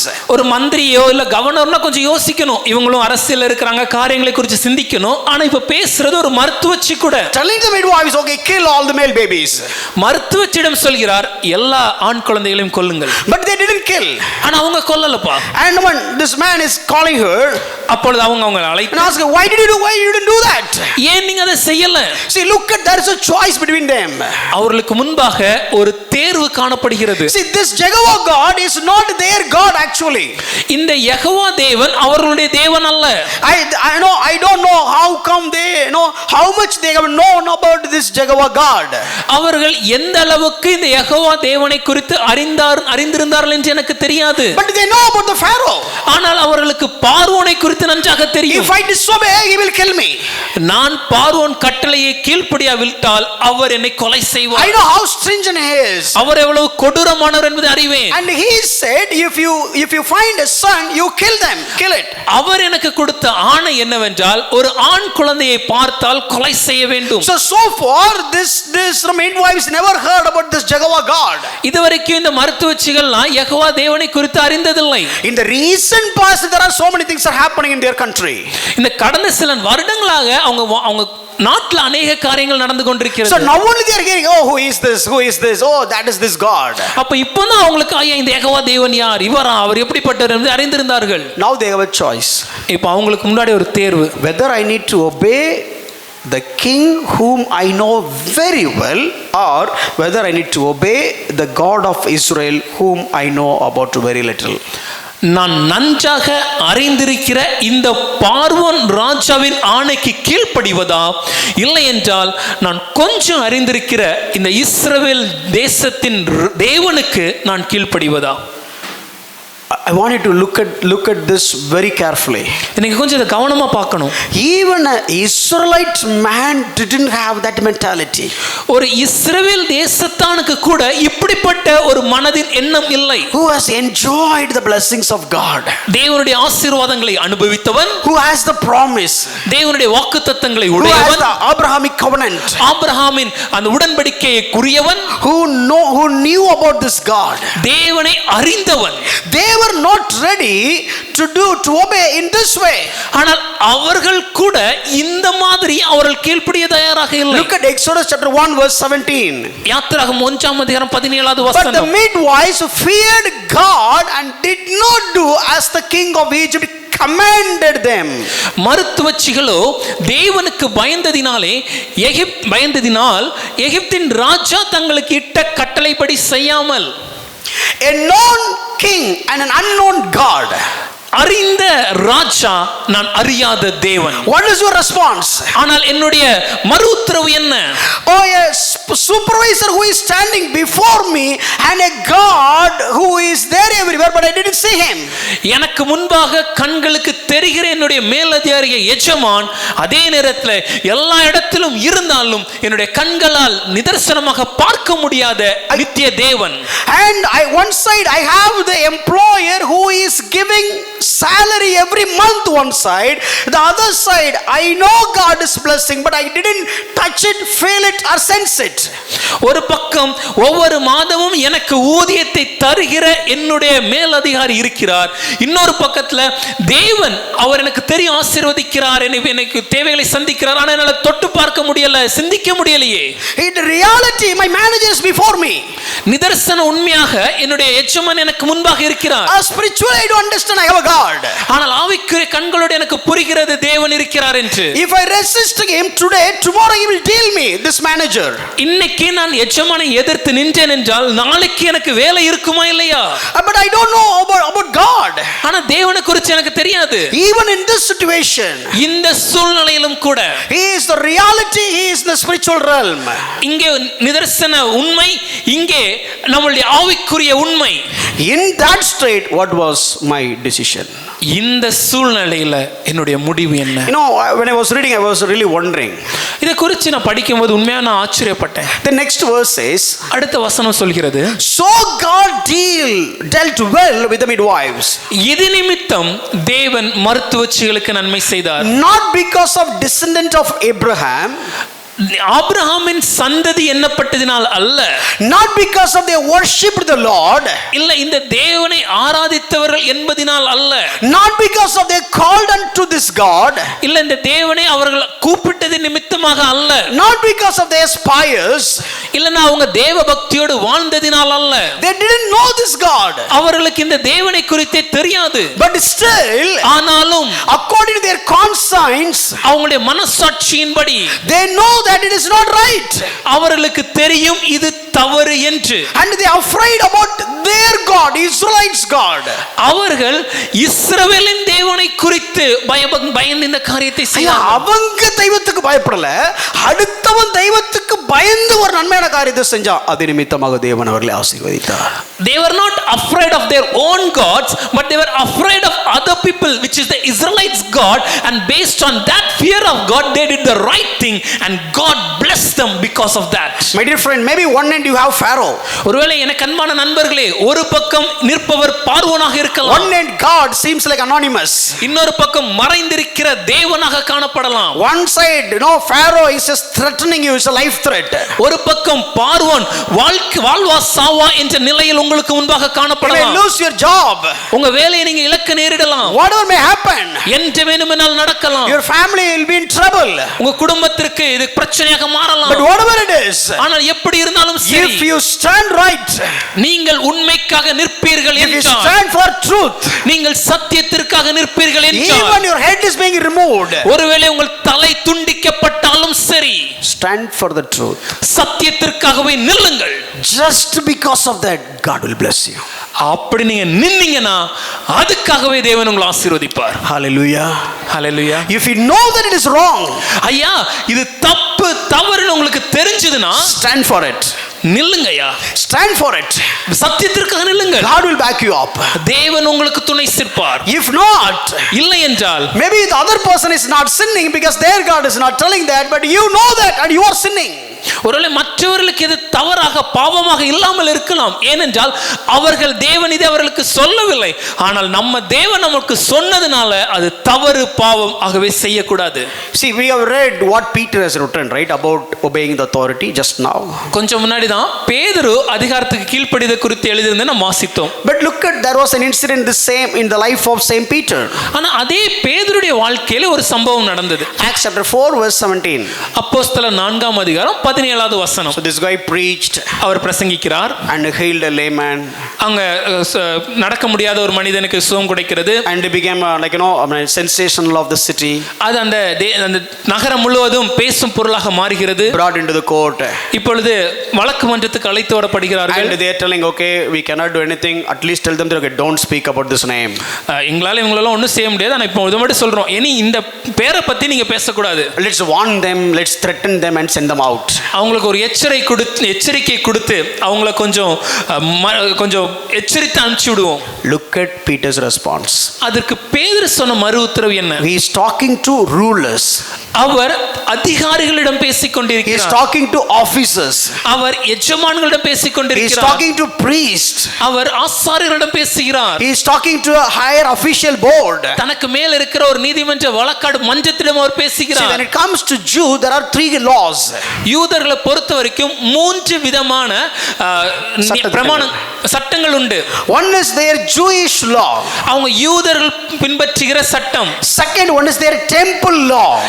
ஆலயத்திற்குரிய தேவாலயத்திற்குரிய சட்டம். And the third one is Romans law. மூன்றாவதாக ரோம அரசாட்சிக்குரிய சட்டம். They should obey in all 3 laws. இந்த 3 சட்டங்களையும் அவர்கள் கீழ்ப்படிய வேண்டும். Now this is against all 3 laws. இப்போ இவங்க செய்யற இந்த காரியம் இந்த 3 சட்டங்களுக்கும் விரோதமானது. They said don't speak about Jesus. அவங்க சொன்னாங்க இயேசுவை குறித்து பேசாத. If you go and speak about Jesus, you are violating the Jewish law according to the Jewish customs. ஒருவேளை நீங்கள் இயேசுவை குறித்து பிரசங்கிக்கிறீர்கள் என்றால் யூதர்களை பொறுத்த மட்டும் யூத சட்டத்திற்கு விரோதமான காரியம் அது. Because they have treated this as a cult group. ஏனென்றால் அவர்கள் கிறிஸ்தவர்களை ஒரு தவறான போதனையாக தான் அவங்க பார்த்தாங்க. And if you speak about this Jesus, you are against the law of the temple.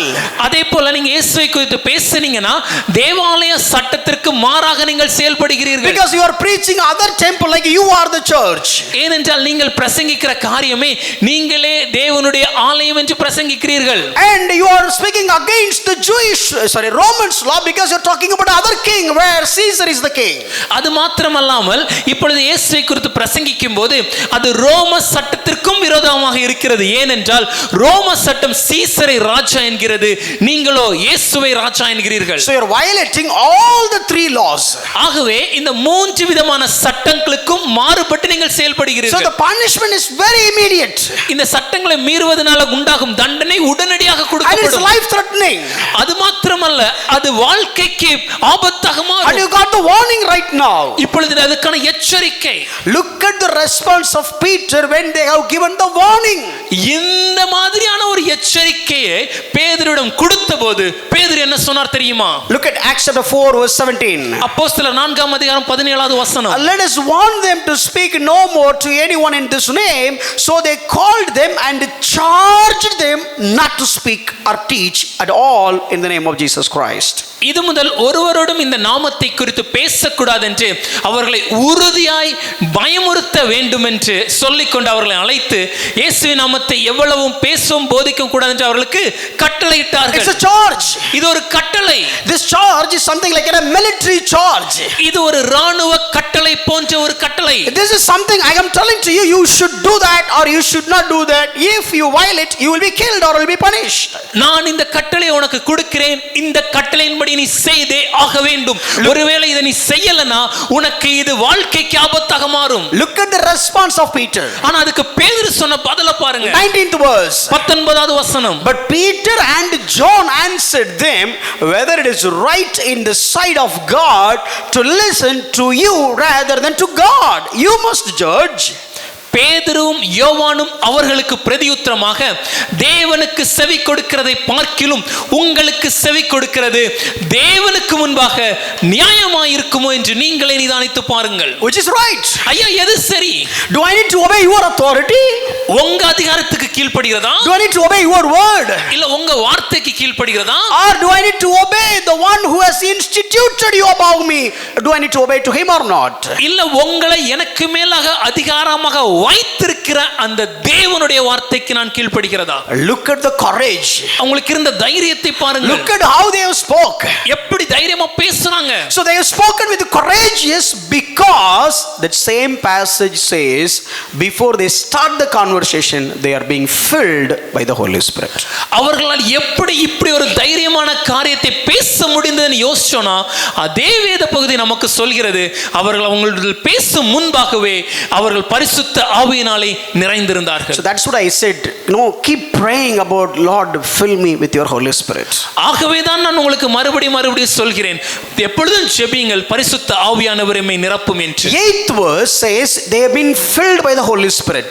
8வது வசனம் சொல்கிறது பரிசுத்த ஆவியினாலே அவர்கள் நிரம்பி இருந்தார்கள். And 17th to 19th it's like a life threatening, but they stood courageously and stood for the truth.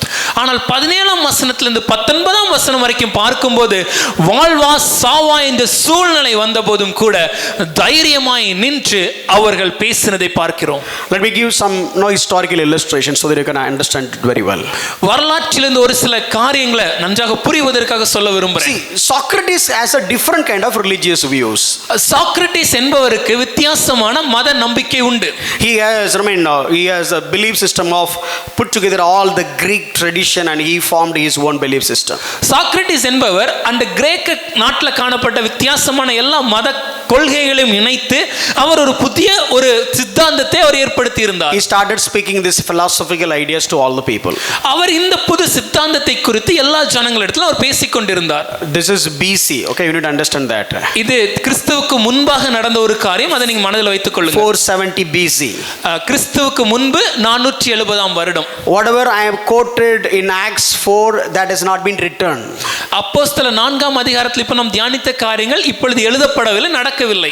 ஒரு பேகன் மனுஷனுக்கு எவ்வளவு கான்ஃபிடன்ஸ் இருக்கு அவனோட கன்விக்ஷனை பொறுத்து தான் காமிக்க விரும்புறேன். But I just wanted to show the confidence a pagan man have upon his convictions. He was preaching about his own philosophical interpretations. அவர் தன்னுடைய சித்தாந்தத்தையும் அந்த சித்தாந்தத்தின் குறித்த விளக்கங்களையும் குறித்து விவரித்துக் கொண்டிருந்தார். The same in the city of Athens. அதே அத்தேனை பட்டணம். They were trying to kill him. அவரை கொல்ல முயற்சி செய்தார்கள். And they'll give some suicidal poison kind of. அவரை கொலை செய்வதற்காக ஒரு விஷம் மருந்தை அவர்களுக்கு கொடுத்திருந்தாங்க. Forced suicidal. அவரை கட்டாயப்படுத்தி அந்த விஷம் மருந்தை உட்கொள்ள செய்தனர். So that is how he's been killed. அப்படிதான் அவர் கொல்லப்பட்டார். Look at his statements. ஆனால் அவர் சொன்ன காரியம் என்ன? When I was reading this, a pagan man, he quoted this kind of a scripture before it has been written. ஒரு தேவனை அறியாத ஒரு புற மதத்தான் அவர் இப்படிப்பட்ட ஒரு தைரியத்தோடு இந்த வசனத்துக்குரிய காரியத்தை பேசி இருக்கிறார் என்பதை நான் பார்க்கிறேன். சத்தியம் இல்லாத ஒரு விஷயத்துக்கு சாகிறதுக்கு கூட தயாரா இருந்தாரு Socrates. A man which is not the truth, he was ready to give up his life. That is Socrates. But we believe the truth. நாம் சத்தியத்தை விசுவாசிக்கிறோம். And Socrates is being threatened by the government officials. அந்த சாக்ரட்டிஸ்க்கு அங்க இருந்த அரசியல் அதிகாரிகளிடமிருந்து எதிர்ப்பு வந்தது. So look at what his statement. அவர் சொன்ன காரியம் என்ன? O ye Athenians, I embrace and love you. எனக்கு அன்பான அத்தேனை பட்டணத்தாரே, நான் உங்களை ஏற்றுக்கொள்கிறேன், உங்களை நேசிக்கிறேன். But I will obey God rather than you. ஆனால் உங்களுக்கு கீழ்ப்படிவதை பார்க்கிலும் தேவனுக்கே கீழ்ப்படிவேன். It was not a statement coming out of the mouth of the believer but from the pagan man. ஐயா, இத சொன்னது ஒரு விசுவாசி இல்ல, தேவனை அறியாத ஒரு நபர். And look at the second part of the statement. அவர் என்ன சொல்கிறார் என்றால், if you would spare my life on condition I should cease to teach my fellow citizens. ஐயா, நான் இந்த காரியத்தை குறித்து மற்றவரிடத்தில் பேசக்கூடாது என்ற ஒரு கட்டளை நியமத்தின்படி நீங்க என்னுடைய வாழ்க்கையை நீங்க விடுதலை செஞ்சீங்கன்னா, அதாவது நான் உன்னை உயிரோட விட்டுறேன், ஆனா யார் கூட இதை பத்தி பேசக்கூடாது நீ சொன்னா, response I would die 1,000 times rather than accept that proposal. அதை ஏற்றுக்கொள்வதை பார்க்கிலும் 1000 முறை மறைப்பதே நலம் என்கிறார். என் சத்தியத்தை சொல்லாம சத்தியத்துக்கு விரோதமா நான் வாழ்றதை விட சத்தியத்துக்கு ஒத்து 1000 தடவை சாகிறதுக்கு தயாரா இருந்தேன்னு சொன்னாரு சாக்ரட்டிஸ், சத்தியமே தெரியாதவர். A man who doesn't know the truth is Socrates, and he says this: rather than denying the truth and living, I would die 1000 times for the truth. How much courage and boldness that you and me have when it comes to the truth. நம்ம கையில் இருக்கிற இந்த சத்தியத்திற்காக எந்த அளவிற்கு தைரியமும் ஒரு மனதில் ஒரு நம்பிக்கையும் நமக்கு இன்று இருக்கிறது. Whenever you have such kind of problems, I want you to ask 3 questions to yourself. நமக்கு உண்மையாக இப்படிப்பட்ட பிரச்சனைகள் வரும்போது 3 கேள்விகளை நாம் கேட்டு பார்க்க வேண்டும். If something you need to do, the task that contradicts the word of God, what you need to do? நமக்கு கொடுக்கப்பட்டிருக்கிற வேலை தேவனுடைய வார்த்தைக்கு முரண்பாடா இருந்துச்சுன்னா நாம் என்ன செய்யணும்? The first question. முதல் கேள்வி, is it safe? அது பாதுகாப்பானதா? Is it popular? அது பிரபலமானதா? Or is it right? அது சரியானதா? Is it safe? பாதுகாப்பானதா? Is it popular? பிரபலமானதா? Is it safe? சரியானதா? Sorry, is it right? சரியானதா? See, first, is it safe? முதல்ல அது பாதுகாப்பா? If I do that, will it impact my salary? இத நான் செஞ்சேன்னா என்னுடைய சம்பளத்தை பிடிச்சிருவாங்க. If I do that, will impact my reputation? இத நான் செஞ்சா என்னுடைய நன்மதிப்புக்கு களங்கம் வருமா? If I do that, no, all the other people, how they will think about me? இத நான் செஞ்சேன்னா மற்ற எல்லா ஜனங்களும் என்னை குறித்து என்ன சிந்திப்பாங்க? Okay, let me make a call of safety. கொஞ்சம் பாதுகாப்பான ஒரு செய்தி ஒரு டிசிஷன் நான் எடுத்து செஞ்சிரறேன். See, many times that's what we are doing in the workplace. பல நேரம் நம்முடைய வேலை பார்க்குற இடத்துல இத தான் செய்றோம். No. When it comes to church, we'll speak vigorously, boldly, and all these things. When it comes to work and money and living, we want to move a safer zone. நம்ம சபையில் இருக்கும்போது, சபைக்குள்ளாக இருக்கும்போது தைரியமாக தேவ பக்தியோடு வைராக்கியமாக நாம் பேசுகிறோம். ஆனா வேலைன்னு வந்துடுச்சுன்னா அங்க ஒரு சௌகரியம், அங்க ஒரு பாதுகாப்பை நாம எப்பொழுதுமே தேடுகிறோம். பணம், பொருளாதாரம் அப்படின்னு வந்துச்சுனாலே என்ன பண்றோம்னா எது சேஃப்டியோ அங்க போய் ஒளிஞ்சுக்கிறோம். When it comes to money, when it comes to economics, when it comes to our salary, we choose always the safer part.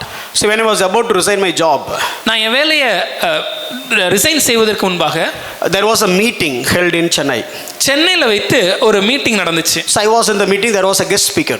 அந்த மீட்டிங்ல நான் இருந்தேன். அங்க ஒரு சிறப்பு விருந்தினர் ஒருவர் வந்திருந்தார். Very famous man. மிகவும் பிரபலமானவர். And somebody is introducing me that okay, this guy is going out. அப்போ அங்க இருந்த ஒருவர் எனக்கு அவரிடத்துல அறிமுகம் செய்து இப்போ இவர் வேலையை விட்டு முழு நேர ஊழியத்துக்கு செல்வதை அறிமுகப்படுத்தினார். The respected, the famous man, he came and told me this. அப்போ அங்க இருந்த அந்த மிகவும் பிரபலமான அந்த மதிப்பிற்குரிய அந்த மனிதர் இடத்துல சொன்ன காரியம், if you come out of this, who will go inside and tell the gospel? இல்ல நீங்க இங்க இருந்து வெளியே வந்துட்டீங்க, சரி இப்போ மறுபடியும் உள்ள இருந்து யார் சுவிசேஷத்தை செய்வது? Correct statement. நியாயமான கேள்வி. No, the one who is above in authority, எனக்கு மேல இருக்கக்கூடிய ஒரு அதிகாரி, the one who is above when it comes to the society level, the social status, சமுதாயத்துல நமக்கு மேல இருக்கக்கூடிய ஒரு வளர்ந்த இடத்துல இருக்கக்கூடிய ஒரு நபர், even spiritually he is higher than us. ஆவிக்குரிய வாழ்க்கையிலும் நம்மைவிட உயர்ந்த ஒரு இடத்துல Now what should இருக்கிறார். I do? இப்போ நான் என்ன செய்ய வேண்டும்? Oh, that is safety. அது பாதுகாப்பானது. And that is what popular. அது பிரபலமானதும் கூட. Because not only him, many other people told the same thing. அவர் மாத்திரமல்ல அநேக பேர் இதே காரியத்தை என்னிடத்தில் சொன்னார்கள். So safety, பாதுகாப்பு and majority. அது மாத்திரமல்ல பிரபலமானது. But is it right? ஆனால் சரியானதா? Does your conscience say that is right? உங்க மனசாட்சி சொல்லுமா இது சரி என்று? So even authoritative people, ஒருவேளை அதிகாரத்தில் இருக்கிறவர்களா இருந்தாலும் சரி, highly elevated people, உயர்ந்த ஸ்தானத்தில் இருக்கிறவர்களா seems இருந்தாலும் like right advice, பார்ப்பதற்கு நல்ல ஒரு ஆலோசனையாக தோன்றினாலும், but look at these three questions. ஆனா இந்த மூன்று கேள்வியோடு பார்க்கும்போது, Oh yeah, is it safe? ஐயா இது பாதுகாப்பா? Yeah, it is popular, majority. ஐயா இது பிரபலமானதும் கூட. But is it right? ஆனா சரியானதா? According to God and according to my conscience, no, it is not. தேவனிடத்திலும் என்னுடைய மனசாட்சியோடும் ஒப்பிட்டு பார்க்கும்போது சரியானதான் பார்த்தா இல்ல. Now you tell me, if I have taken the decision of safety and popular, would you be happy? ஒருவேளை நீங்க இப்ப சொல்லுங்களேன், நான் பாதுகாப்பான பிரபலமான அந்த பாதையை தேர்ந்தெடுத்திருந்தேன்னா நீங்க சந்தோஷமா இப்ப இருப்பீங்களா? நீ அப்பாடா நல்ல வேலை அப்படின்னு வச்சிருப்பீங்களா? இது பார்த்தா இவன் அப்படியே போயிருக்கலாம் போல இருக்க அப்படிங்கிற மாதிரி இருக்கு. See, my point is, this is what God's plan. இதுதான் தேவனுடைய திட்டம். Seems like right. பார்ப்பதற்கு நல்ல ஆலோசனை. Seems like safety and secure. பார்ப்பதற்கு பாதுகாப்பான ஒரு அரண் போன்ற ஒரு ஆலோசனை. Ask these three questions whenever you come to the crossroads.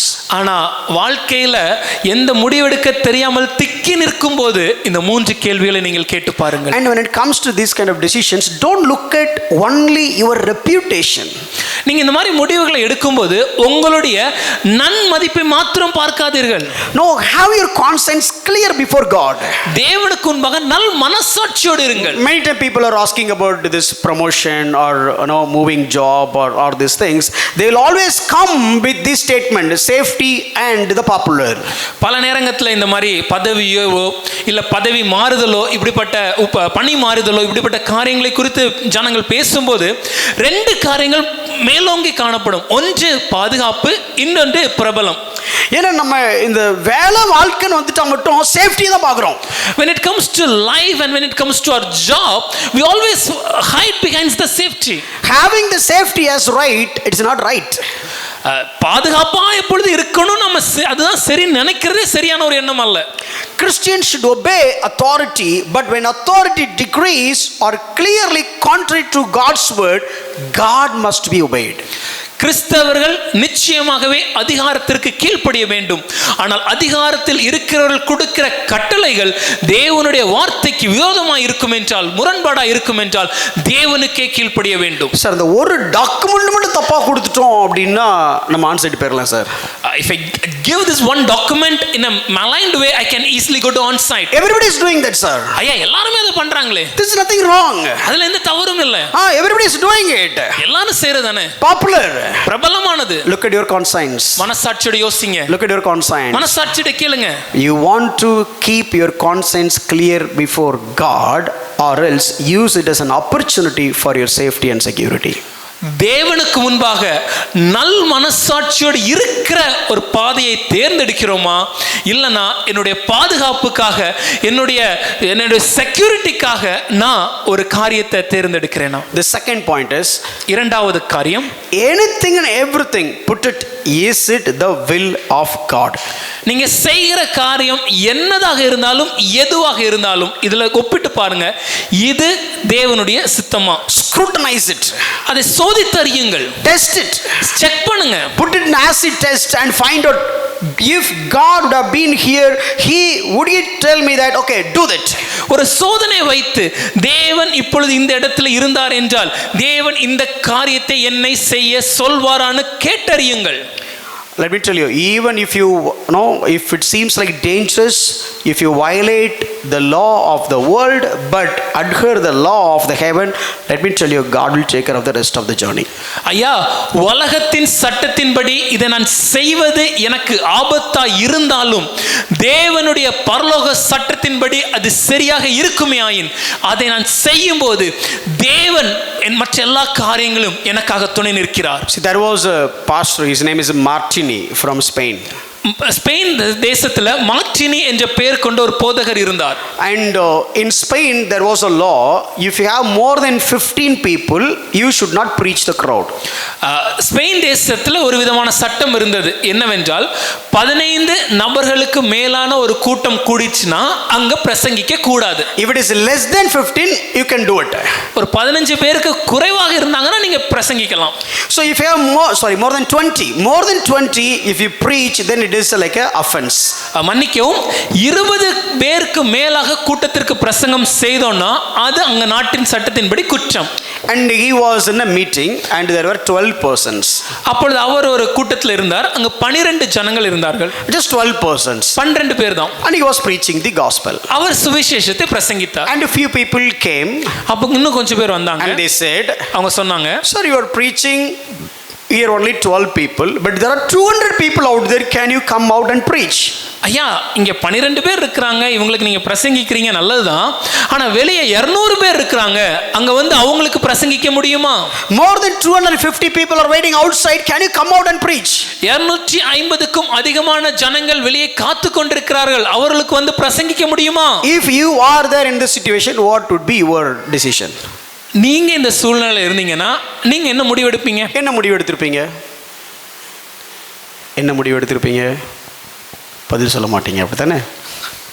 12 persons, sir no, நம்ம வேலை என்னப்பா? ஊழியம் பண்ணுறது. இப்போ நம்ம என்ன பண்ணுறோம்? ஊழியம் பண்ணுறோம். சட்டத்தை மதிக்க சொல்லி ரோமரில் பவுல் எழுதியிருக்காரா இல்லையா? சத்தமாக சொல்லுங்க, எழுதியிருக்காரா இல்லையா?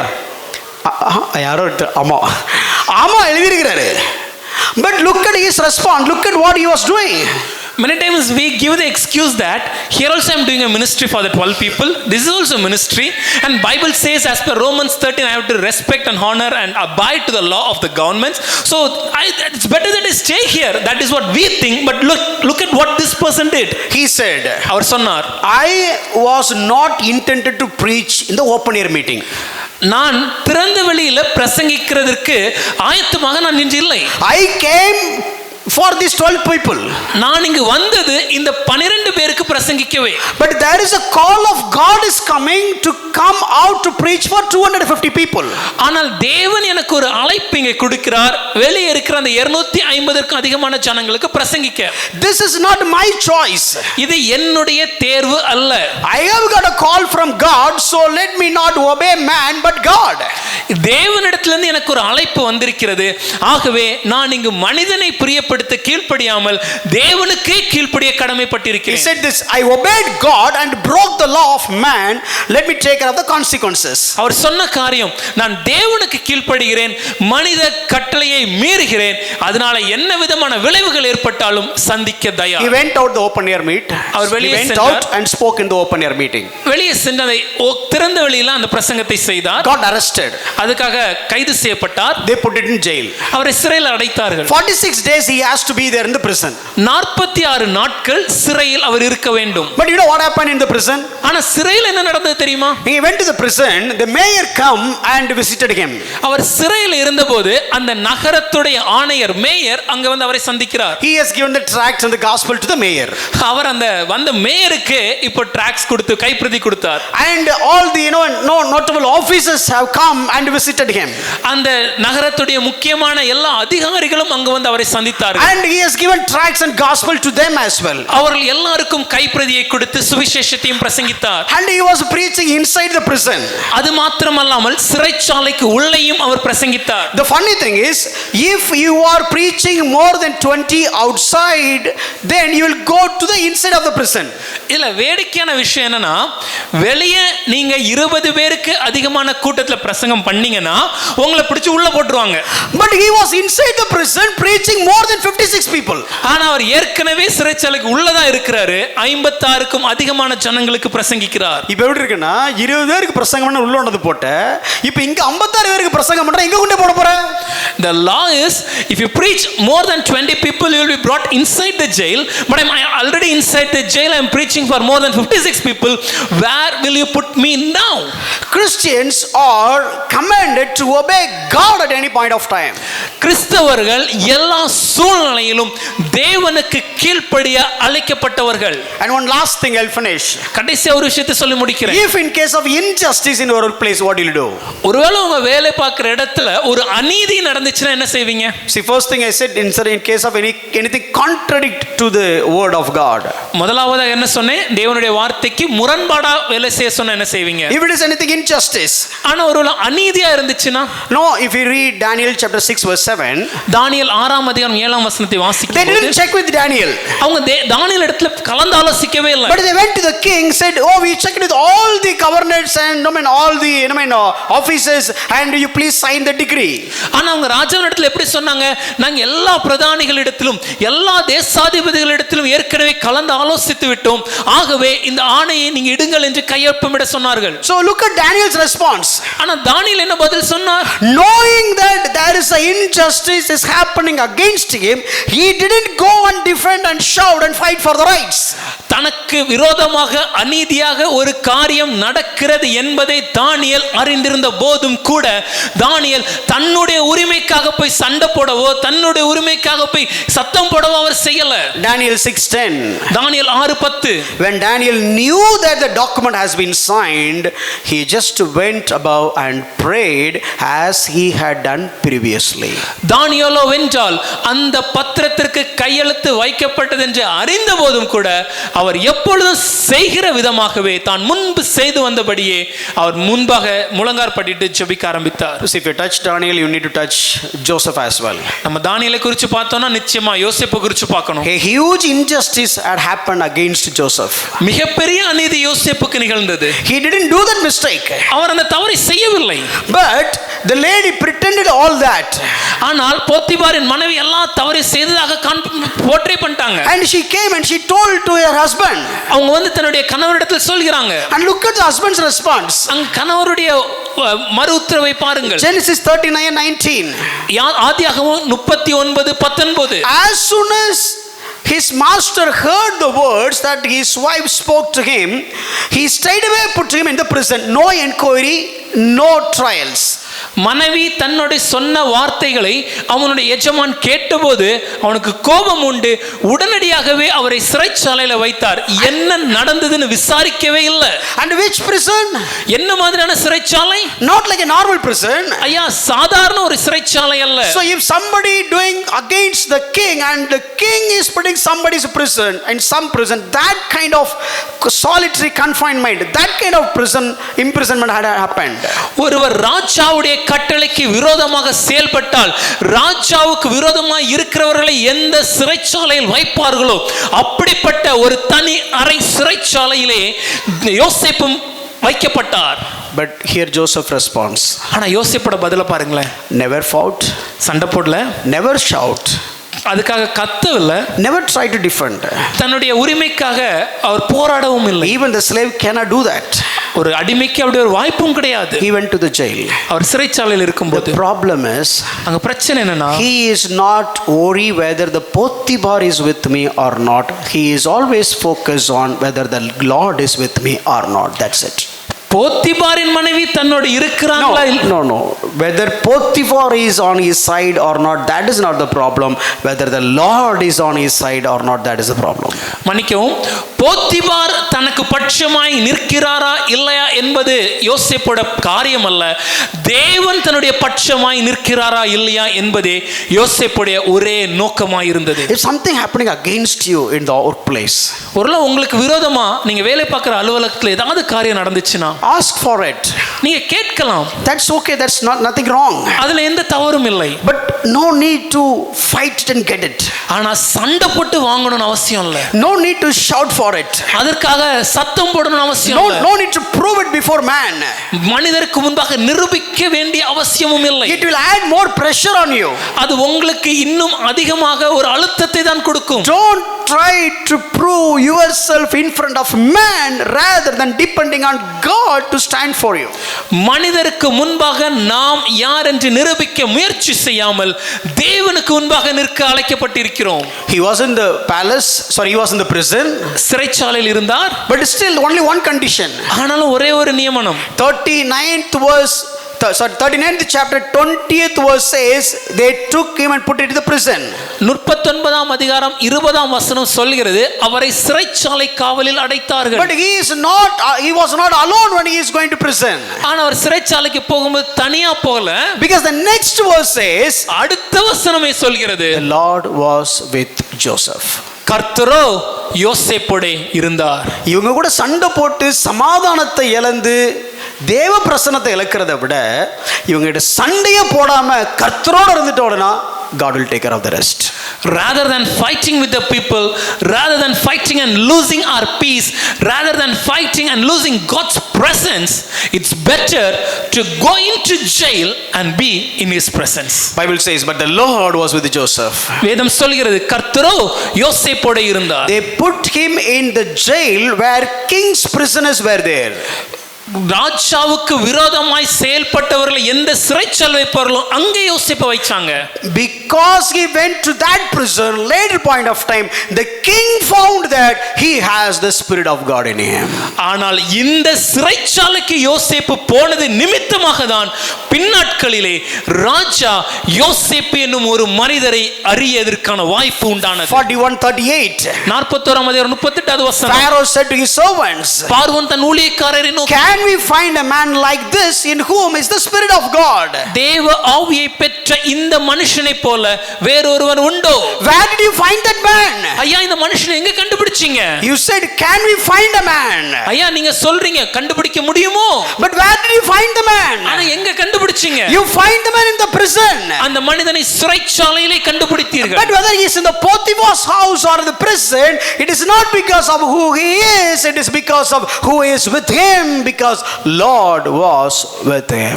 ஐயா, அவர் போத்திபார் வீட்டில் இருந்தாலும் சரி சிறைச்சாலையில் இருந்தாலும் சரி அவர் எங்க இருக்கிறார் என்பது முக்கியம் அல்ல, அவரோடு யார் இருக்கிறார் என்பதே முக்கியம். கர்த்தரோ யோசேப்போடு இருந்தார். Sometimes when injustice are happening around, why we want to fight at the moment? சில நேரங்கள்ல நம்முடைய வாழ்க்கையில சில அநீதிகள் நடக்கும்போது நாம் நாம் ஏன் உடனடியா சண்டை போடணும்னு ஆசைப்படுறோம் தெரியுமா? We thought if you leave it like that, who will ask? நம்ம நினைக்கிறோம் இப்படியே விட்டுட்டேனா யாரு எனக்கா கேட்பா? If everybody is quiet, then who will raise the issue? எல்லாரும் அமைதியா இருந்தாங்கன்னா இந்த பிரச்சனைக்காக வழக்காடுவது யார்? So at least let me stand for it. ஆகவே நான் நிற்கிறேன். Let me go and shout. நான் போய் கேட்கிறேன். No, that is not the right approach.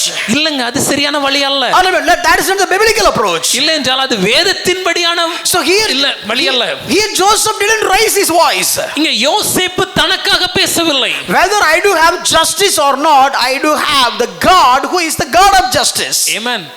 நீதி எனக்கு கிடைச்சதா இல்லையாங்கிறது முக்கியம் இல்ல, ஆனா நீதியின் தேவன் என்னோடு இருக்கிறார் அதுவே முக்கியம். Whether I want to build a gang around me or not, I need to make sure that God is with me or not. என்னோட கூட்டம் சேர்க்கிறது முக்கியம் இல்ல, ஆனா சர்வவல்ல தேவன் என்னோடு இருப்பதே முக்கியம். If it is Lord is there with me, that is enough. கர்த்தர் என்னோடு இருந்தால் என்றால் அதுவே எனக்கு போதும். You may lose few dollars, that is nothing. ஐயா சில பணத்தை நாம் இழக்கலாம், அது பரவாயில்ல. You may lose some reputation, recognition, that is not a problem. சில நன்மதிப்பையும் ஜனங்களுடைய பெயரையும் நாம் இழக்கலாம், பிரச்சனை இல்லை. As long as you have the faith that okay, Lord is with me, and as long as the pagan is telling Spirit of God is with you. தேவன் என்னோடு இருக்கிறார் என்ற விசுவாசம் எனக்கு இருக்கும் மட்டும், அதே போல தேவனை அறியாதவர் சொல்லும்போது தேவ ஆவியை பெற்றவன் இவர் என்று சொல்லும் நாள் வரைக்கும். I was so impressed about just one man when it comes to work. I'll talk about that man and finish. இந்த வேலையை குறித்து பார்க்கும்போது ஒரு மனிதரை குறித்து அதிகமாக நான் ஆச்சரியப்பட்டேன், அதை குறித்து சொல்ல விரும்புகிறேன். His name is Elijah Lovejoy. அவர் பெயர் Elijah Lovejoy. No, he was a minister of God. அவர் ஒரு தேவனுடைய ஊழியக்காரர். He is an editor. அவர் ஒரு எழுத்தாளர். He was a school teacher. ஒரு பள்ளிக்கூட ஆசிரியர். And he was a clergyman in a church. அது மாத்திரமல்ல சபையில தேவனுக்கு அடுத்த பணிகளை ஈடுபட்டிருக்கிற ஒரு நபர். He was preaching in the church and teaching at the school and so on. அவர் சபையில பிரசங்கிப்பார், மற்ற நாட்கள்ல பள்ளிக்கூடத்துல பாடங்களை எடுப்பார். That time slavery was there in the United States. அந்த நாட்கள்ல அமெரிக்க தேசத்துல அடிமைத்தன கலாச்சாரம் இருந்தது. This guy couldn't control. ஆனா இவரால் அதை ஏற்றுக்கொள்ள முடியல. He was preaching from the pulpit about the gospel and everything. அவர் அந்த புல்பிட்ல நின்று சுவிசேஷத்தை குறித்து பிரசங்கித்துக் கொண்டிருந்தார். And he thought, okay, let me go out and preach for the huge crowd. அவர் நினைத்த காரியம், இங்கிருந்து நான் வெளியே சென்று அந்த திரள் கூட்டத்திற்கு நான் பிரசங்கிக்க வேண்டும். Because a lot of slaves and a lot of problems. ஏனென்றால் அநேக அடிமைகள் இருந்தார்கள், அநேக பிரச்சனைகள் இருந்தது. He thought, okay, let me not put my life in a safety zone. Let me go out and risk my life, but I want to tell these things to the world. நான் ஒரு பாதுகாப்பு வலயத்துக்குள்ளே இருந்து நான் பிரசங்கிக்க விரும்பல, நான் உலகத்திற்கு சென்று என்னுடைய வாழ்க்கையை அர்ப்பணித்து ஆபத்துக்குரிய இடங்களில் பிரசங்கிக்க விரும்புகிறேன். He committed his life against the awful sinful slavery system. அவர் தன்னுடைய வாழ்க்கையை அர்ப்பணிப்பதற்கும் தயாராக இருந்தார். அந்த நாட்களில் இருந்த தவறான முறைகேடான இந்த அடிமைத்தன கலாச்சாரத்திற்கு முன்பாக. So he started coming out and just speaking about the slavery and about in the open air meet. அவர் வெளியே வந்து திறந்த வெளி இடங்களிலே இந்த அடிமைத்தன கலாச்சாரம் தவறு என்பதை பிரசங்கித்தார். Lot of times he was the people were trying to attack and kill him. பல நேரங்கள் இவரை காயப்படுத்தி கொலை செய்ய முயற்சி செய்தார்கள். He was writing so many articles. அவர் அந்த இடத்துல अनेक காரியங்களை எழுதி கொண்டே இருந்தார். So many places here and there the revelations is giving birth. அங்க பல இடங்களில் அவர் எழுதும்போது பல காரியங்களை குறித்து வெளியரங்கமாக அறிந்து கொள்ளதுக்கு முயற்சி செய்தார். And he has a press and people started mobbing against him and demolished and destroyed his presses many times. அவர் ஒரு செய்தித்தாள் நிறுவனத்தை வைத்திருந்தார். ஜனங்கள் அந்த நிறுவனத்தை இழிவாக பேசி அதை பல நேரங்களில் அடித்து அதை சீர்குலை செய்ய முயற்சி செய்தார்கள். And he said this, if by compromise is mean that I should cease from my duty, I cannot make it, but I fear God more than fear man. அவர் சொன்ன காரியம், நான் இந்த வேலையை செய்யாமல் இருப்பதனால என்னுடைய வாழ்க்கைக்கு அது நல்லதாக மாறுமே என்றால் அது எனக்கு தேவையில்லை. ஏனென்றால் நான் மனுஷருக்கு முன்பாக பயப்படவில்லை, தேவனுக்கு முன்பாக பயப்படுகிறேன். Crush me if you will, but I will die at my post. Whatever I have written. ஒருவேளை என்னை நொறுக்க நீங்க சித்தமா இருந்தீங்க, நொறுக்கி கொலை செய்யலாம், ஆனால் சாகும்போதும் நான் எழுதுவதை எழுதிக் கொண்டே மரிப்பேன். After he said, 4 days later, there was a mob surrounded him and they killed him. இது சொன்ன ஒரு 4 நாட்களுக்கு பின்பாக ஒரு கூட்டம் அவரை சூழ்ந்து கொண்டு அவரை கொலை செய்தது. And his own lawyers tried to, vindicate for him, but it's all gone. அவருடைய வழக்கறிஞர்கள் இந்த காரியத்தை நீதி கேட்க முயற்சி செய்த போது எந்த ஒரு வழியும் திறக்கவில்லை. In fact, the key person of that mob became a mayor at that point of time. இன்னும் சொல்ல போனா இவரை கொலை செய்த கூட்டத்துடைய ஒரு முக்கியமான நபர் தான் அந்நாட்கள் அந்த இடத்துடைய மேயராகவும் இருந்தார். Injustice, அநீதி, for doing good work, நன்மை செய்தது நிமித்தமாக he is dead. அவர் மரித்தார். But you know what happened? ஆனா என்ன நடந்தது தெரியுமா? When he was dead, அவர் மரிக்கும் போது there are so many people are watching him. அநேக பேர் அதை பார்த்து கொண்டிருந்தார்கள். And there was a young man who was watching this scene. அதை ஒரு இளம் வாலிபன் பார்த்தார். And that young man is none other than this person. அந்த இளம் வாலிபன் வேறு யாரும் இல்லை, இந்த மனிதர் Abraham Lincoln. Abraham Lincoln. இதை கேட்ட நீ ஒரு கையை தட்டிருக்கலாம்னு நினைக்கிறேன். Maybe when you heard this you would have clapped their hands and who sees the slavery. இந்த அடிமைத்தனத்துக்கு விரோதமான சட்டத்தை இயற்றியவர். A common man. ஒரு சாதாரண மனிதர் on the street.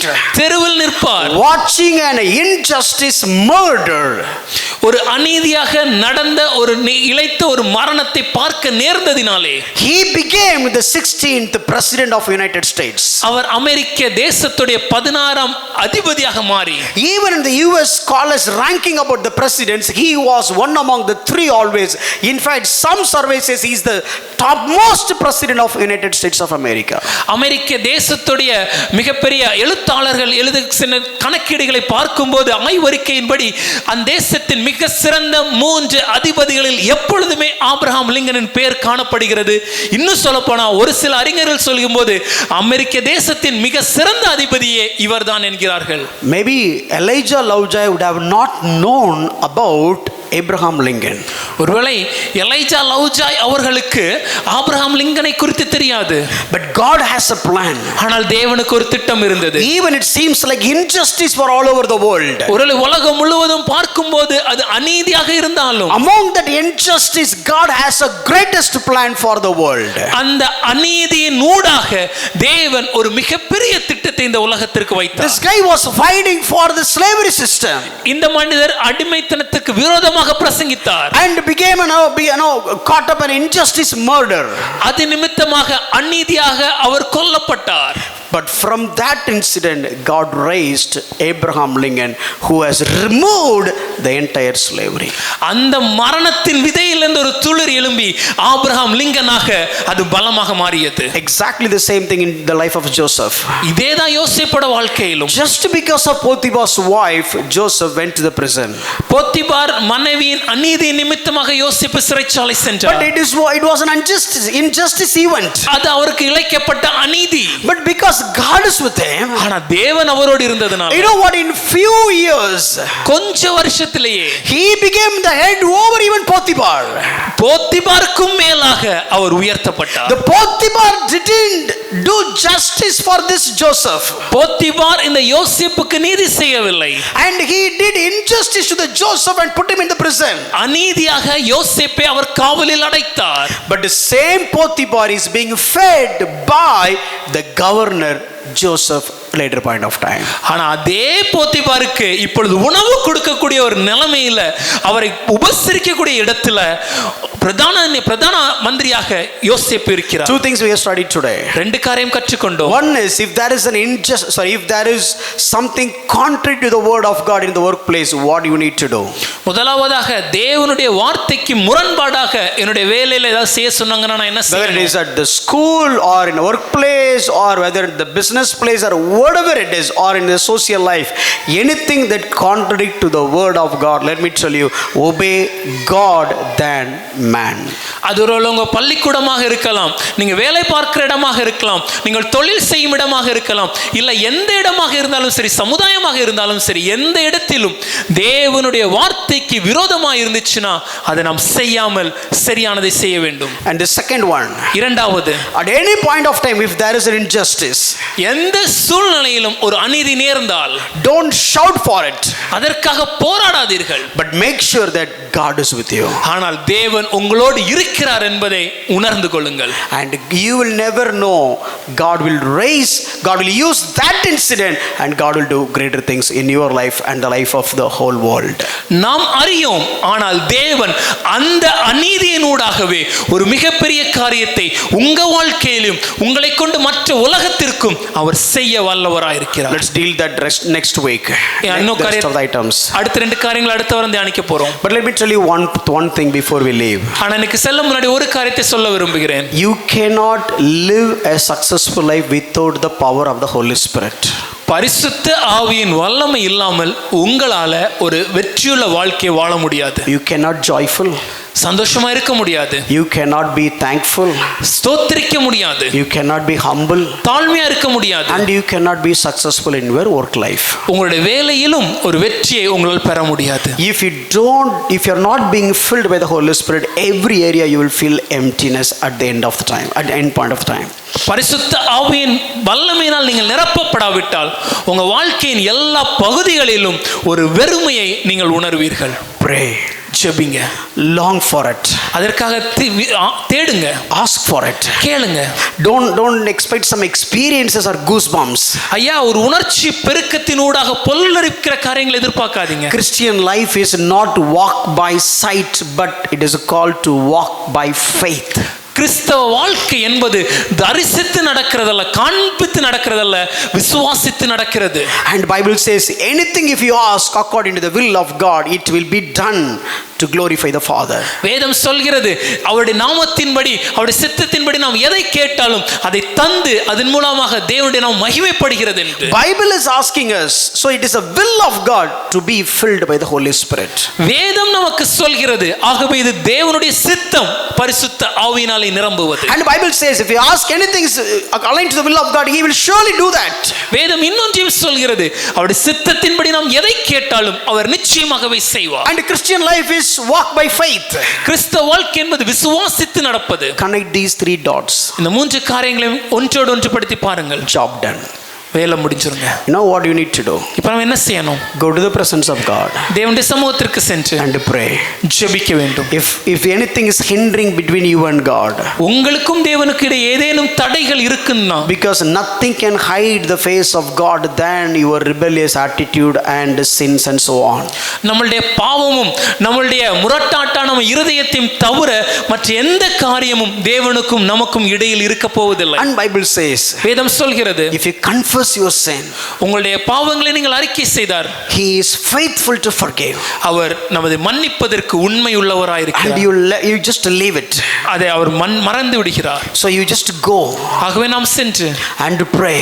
ஜெபித்து, if you feel like you have done anything wrong, ஐயா நான் என் வாழ்க்கையில ஏதாவது தவறு செய்துட்டேன்னு உங்களுக்கு உணர்த்துதல் இருந்துச்சு, if your conscience is pricking you, உங்களுடைய மனசாட்சி உங்களுக்கு உணர்த்துதுன்னா, confess that sin. அதை அறிக்கை செய்து get the forgiveness. அது மன்னிப்பை நாம் பெற்றுக்கொண்டு get rid of that sin. அந்த பாவத்தை விட்டு வெளியே வந்து got the forgiveness and forget it. அந்த பாவ மன்னிப்பு நிச்சயத்தை பெற்றுக்கொண்டு அதை விட்டு வெளியே and move forward the next step. அதுக்கு அடுத்து, Lord, தேவனே, Bible says be filled by the Holy Spirit. வேதம் சொல்கிறது பரிசுத்த ஆவியால் நிரம்ப வேண்டும். And Bible says anything you ask according to the will of God, it will be granted to you. வேதம் சொல்கிறது அவருடைய சித்தத்தின்படி எதை கேட்டாலும் கொடுப்பேன் என்று. So now according to your will, ஆகவே உம்முடைய சித்தத்தின்படி, according to your word, உம்முடைய வார்த்தையின்படி, Lord, I'm asking, நான் உம்மிடத்தில் கேட்கிறேன், please fill me with your Holy Spirit. என்னை நிரப்பும் ஐயா. Then immediately you will see a light. உடனடியாக ஒரு வெளிச்சத்தை நாம் பார்ப்போம். அப்பெல்லாம் நீங்க பார்க்க முடியாது. Like that we will not see anything. Immediately you feel a current. You will not feel any current. Maybe UPS ஆனா இருக்கும். Maybe it's the UPS. ஒண்ணும் ஃபீல் ஆகாது. You will not have any experience. Immediately you have goosebumps. எந்த விதமான புல்லரிக்கிற அனுபவம் தெரியல. Maybe தண்ணி குளிரா இருந்தா ஆயிடுக்கலாம். Maybe the water is chill, you will feel it. It may happen, it may not happen. It's not at all a matter. அது நடக்கலாம், நடக்காமல் இருக்கலாம், அது முக்கியம் இல்ல. since you asked for forgiveness, பாவ மன்னிப்பை நாம் கேட்டதினால no hindrance between you and God, உங்களுக்கும் தேவனுக்கு இடையே எந்த ஒரு தடங்களும் இல்லாமல், and the will of God says ask for it, தேவனுடைய சித்தத்தின்படி நாம் கேட்கும்போது, and you asked according to the will of God, அவருடைய சித்தத்தின்படி நாம் கேட்டால், now simply get up and believe that you are being filled with the Holy Spirit. நீங்கள் பரிசுத்த ஆவியில் நிரம்பி இருக்கிறீர்கள் என்பதை விசுவாசித்து நடங்கள். ஹல்லேலூயா. ரொம்ப முக்கியமான விஷயத்தை கடைசியாக சொன்னேன், ஆனால் உங்கள் எக்ஸ்பெக்டேஷன் உங்களோட ஆன்டிசிபேஷன் பயங்கரமாக இருக்கு. ஹல்லேலூயா. ஸோ நெக்ஸ்ட் டைம், அடுத்த முறை every area of your life, உங்க வாழ்க்கையின் எல்லா இடங்களிலும் have these three process. இந்த மூன்று காரியங்களை வைத்துக் கொள்ளுங்க. No hindrance between me and God. எனக்கும் தேவனுக்கு இடையே எந்த தடைகளும் இல்லை. Asking the will of God. தேவனுடைய சித்தத்தின்படி நான் ஜெபிப்பேன். And the will of God is being filled by the Holy Spirit. தேவனுடைய சித்தம் நான் பரிசுத்த ஆவியால் நிரம்புவது. And I prayed. நான் ஜெபிக்கிறேன். Now I believe. நான் விசுவாசிக்கிறேன். I've been filled by the Holy Spirit. பரிசுத்த ஆவியால் நிரம்பி இருக்கிறேன். Spirit of God is filled me. பரிசுத்த ஆவியானவர் என்னை நிரப்பி இருக்கிறார். So being filled, I am being influenced by Christ. பரிசுத்த ஆவியில் நிரப்பினது நிமித்தமாக குமாரனாகிய கிறிஸ்துவானவர் என்னை ஆளுகை செய்கிறார். So my body is occupied and influenced by Jesus Christ. இந்த சரீரமானது இயேசு கிறிஸ்துவின் ஆளுகைக்கும் தாக்கத்திற்கும் கீழடங்கி இருக்கிறது. So Jesus speak through my mind. இயேசுவே என்னுடைய மனதினூடாக நீர் பேசும். Use my mouth as your mouth. என்னுடைய இந்த வார்த்தைகளை உம்முடைய வார்த்தைகளாக பயன்படுத்தும். Use my heart as your heart and let me get your thinking. என்னுடைய இருதயத்தை உம்முடைய இருதயமாக நீர் மாற்றி உம்முடைய சிந்தனைகளை எனக்கு கொடும். And let my hand be your hands and work your will. உம்முடைய சித்தத்தை நிறைவேற்றுவதற்காக என்னுடைய கரங்களை நீர் பயன்படுத்தும். And let my leg be your leg and its walk according to your ways. உம்முடைய பாதைகளின்படி நடப்பதற்காக என்னுடைய கால்களை நீர் பயன்படுத்தும். So let me walk on your way and let me fulfill your will in this world for the glory of God. உம்முடைய பாதையின்படி நடந்து உம்முடைய சித்தத்தை இந்த உலகத்தில் நிறைவேற்றி தேவனுடைய நாம மகிமைக்கென்றே வாழ உதவி செய்யும். Practice this all 24/7. ஒவ்வொரு நாட்களிலும் 24 மணி நேரமும் இதை வாழ்க்கையில அபியாசப்படுத்த முயற்சி செய்யுங்கள். Personal life, தனிப்பட்ட வாழ்க்கை, family life, குடும்ப வாழ்க்கை and social life. சமுதாய வாழ்க்கை. Be filled by the Holy Spirit all 24/7. God bless you. எல்லா இடங்களிலும் பரிசுத்த ஆவியினால் நிரம்பி இருப்போம். தேவன் உங்களை ஆசீர்வதிப்பார்.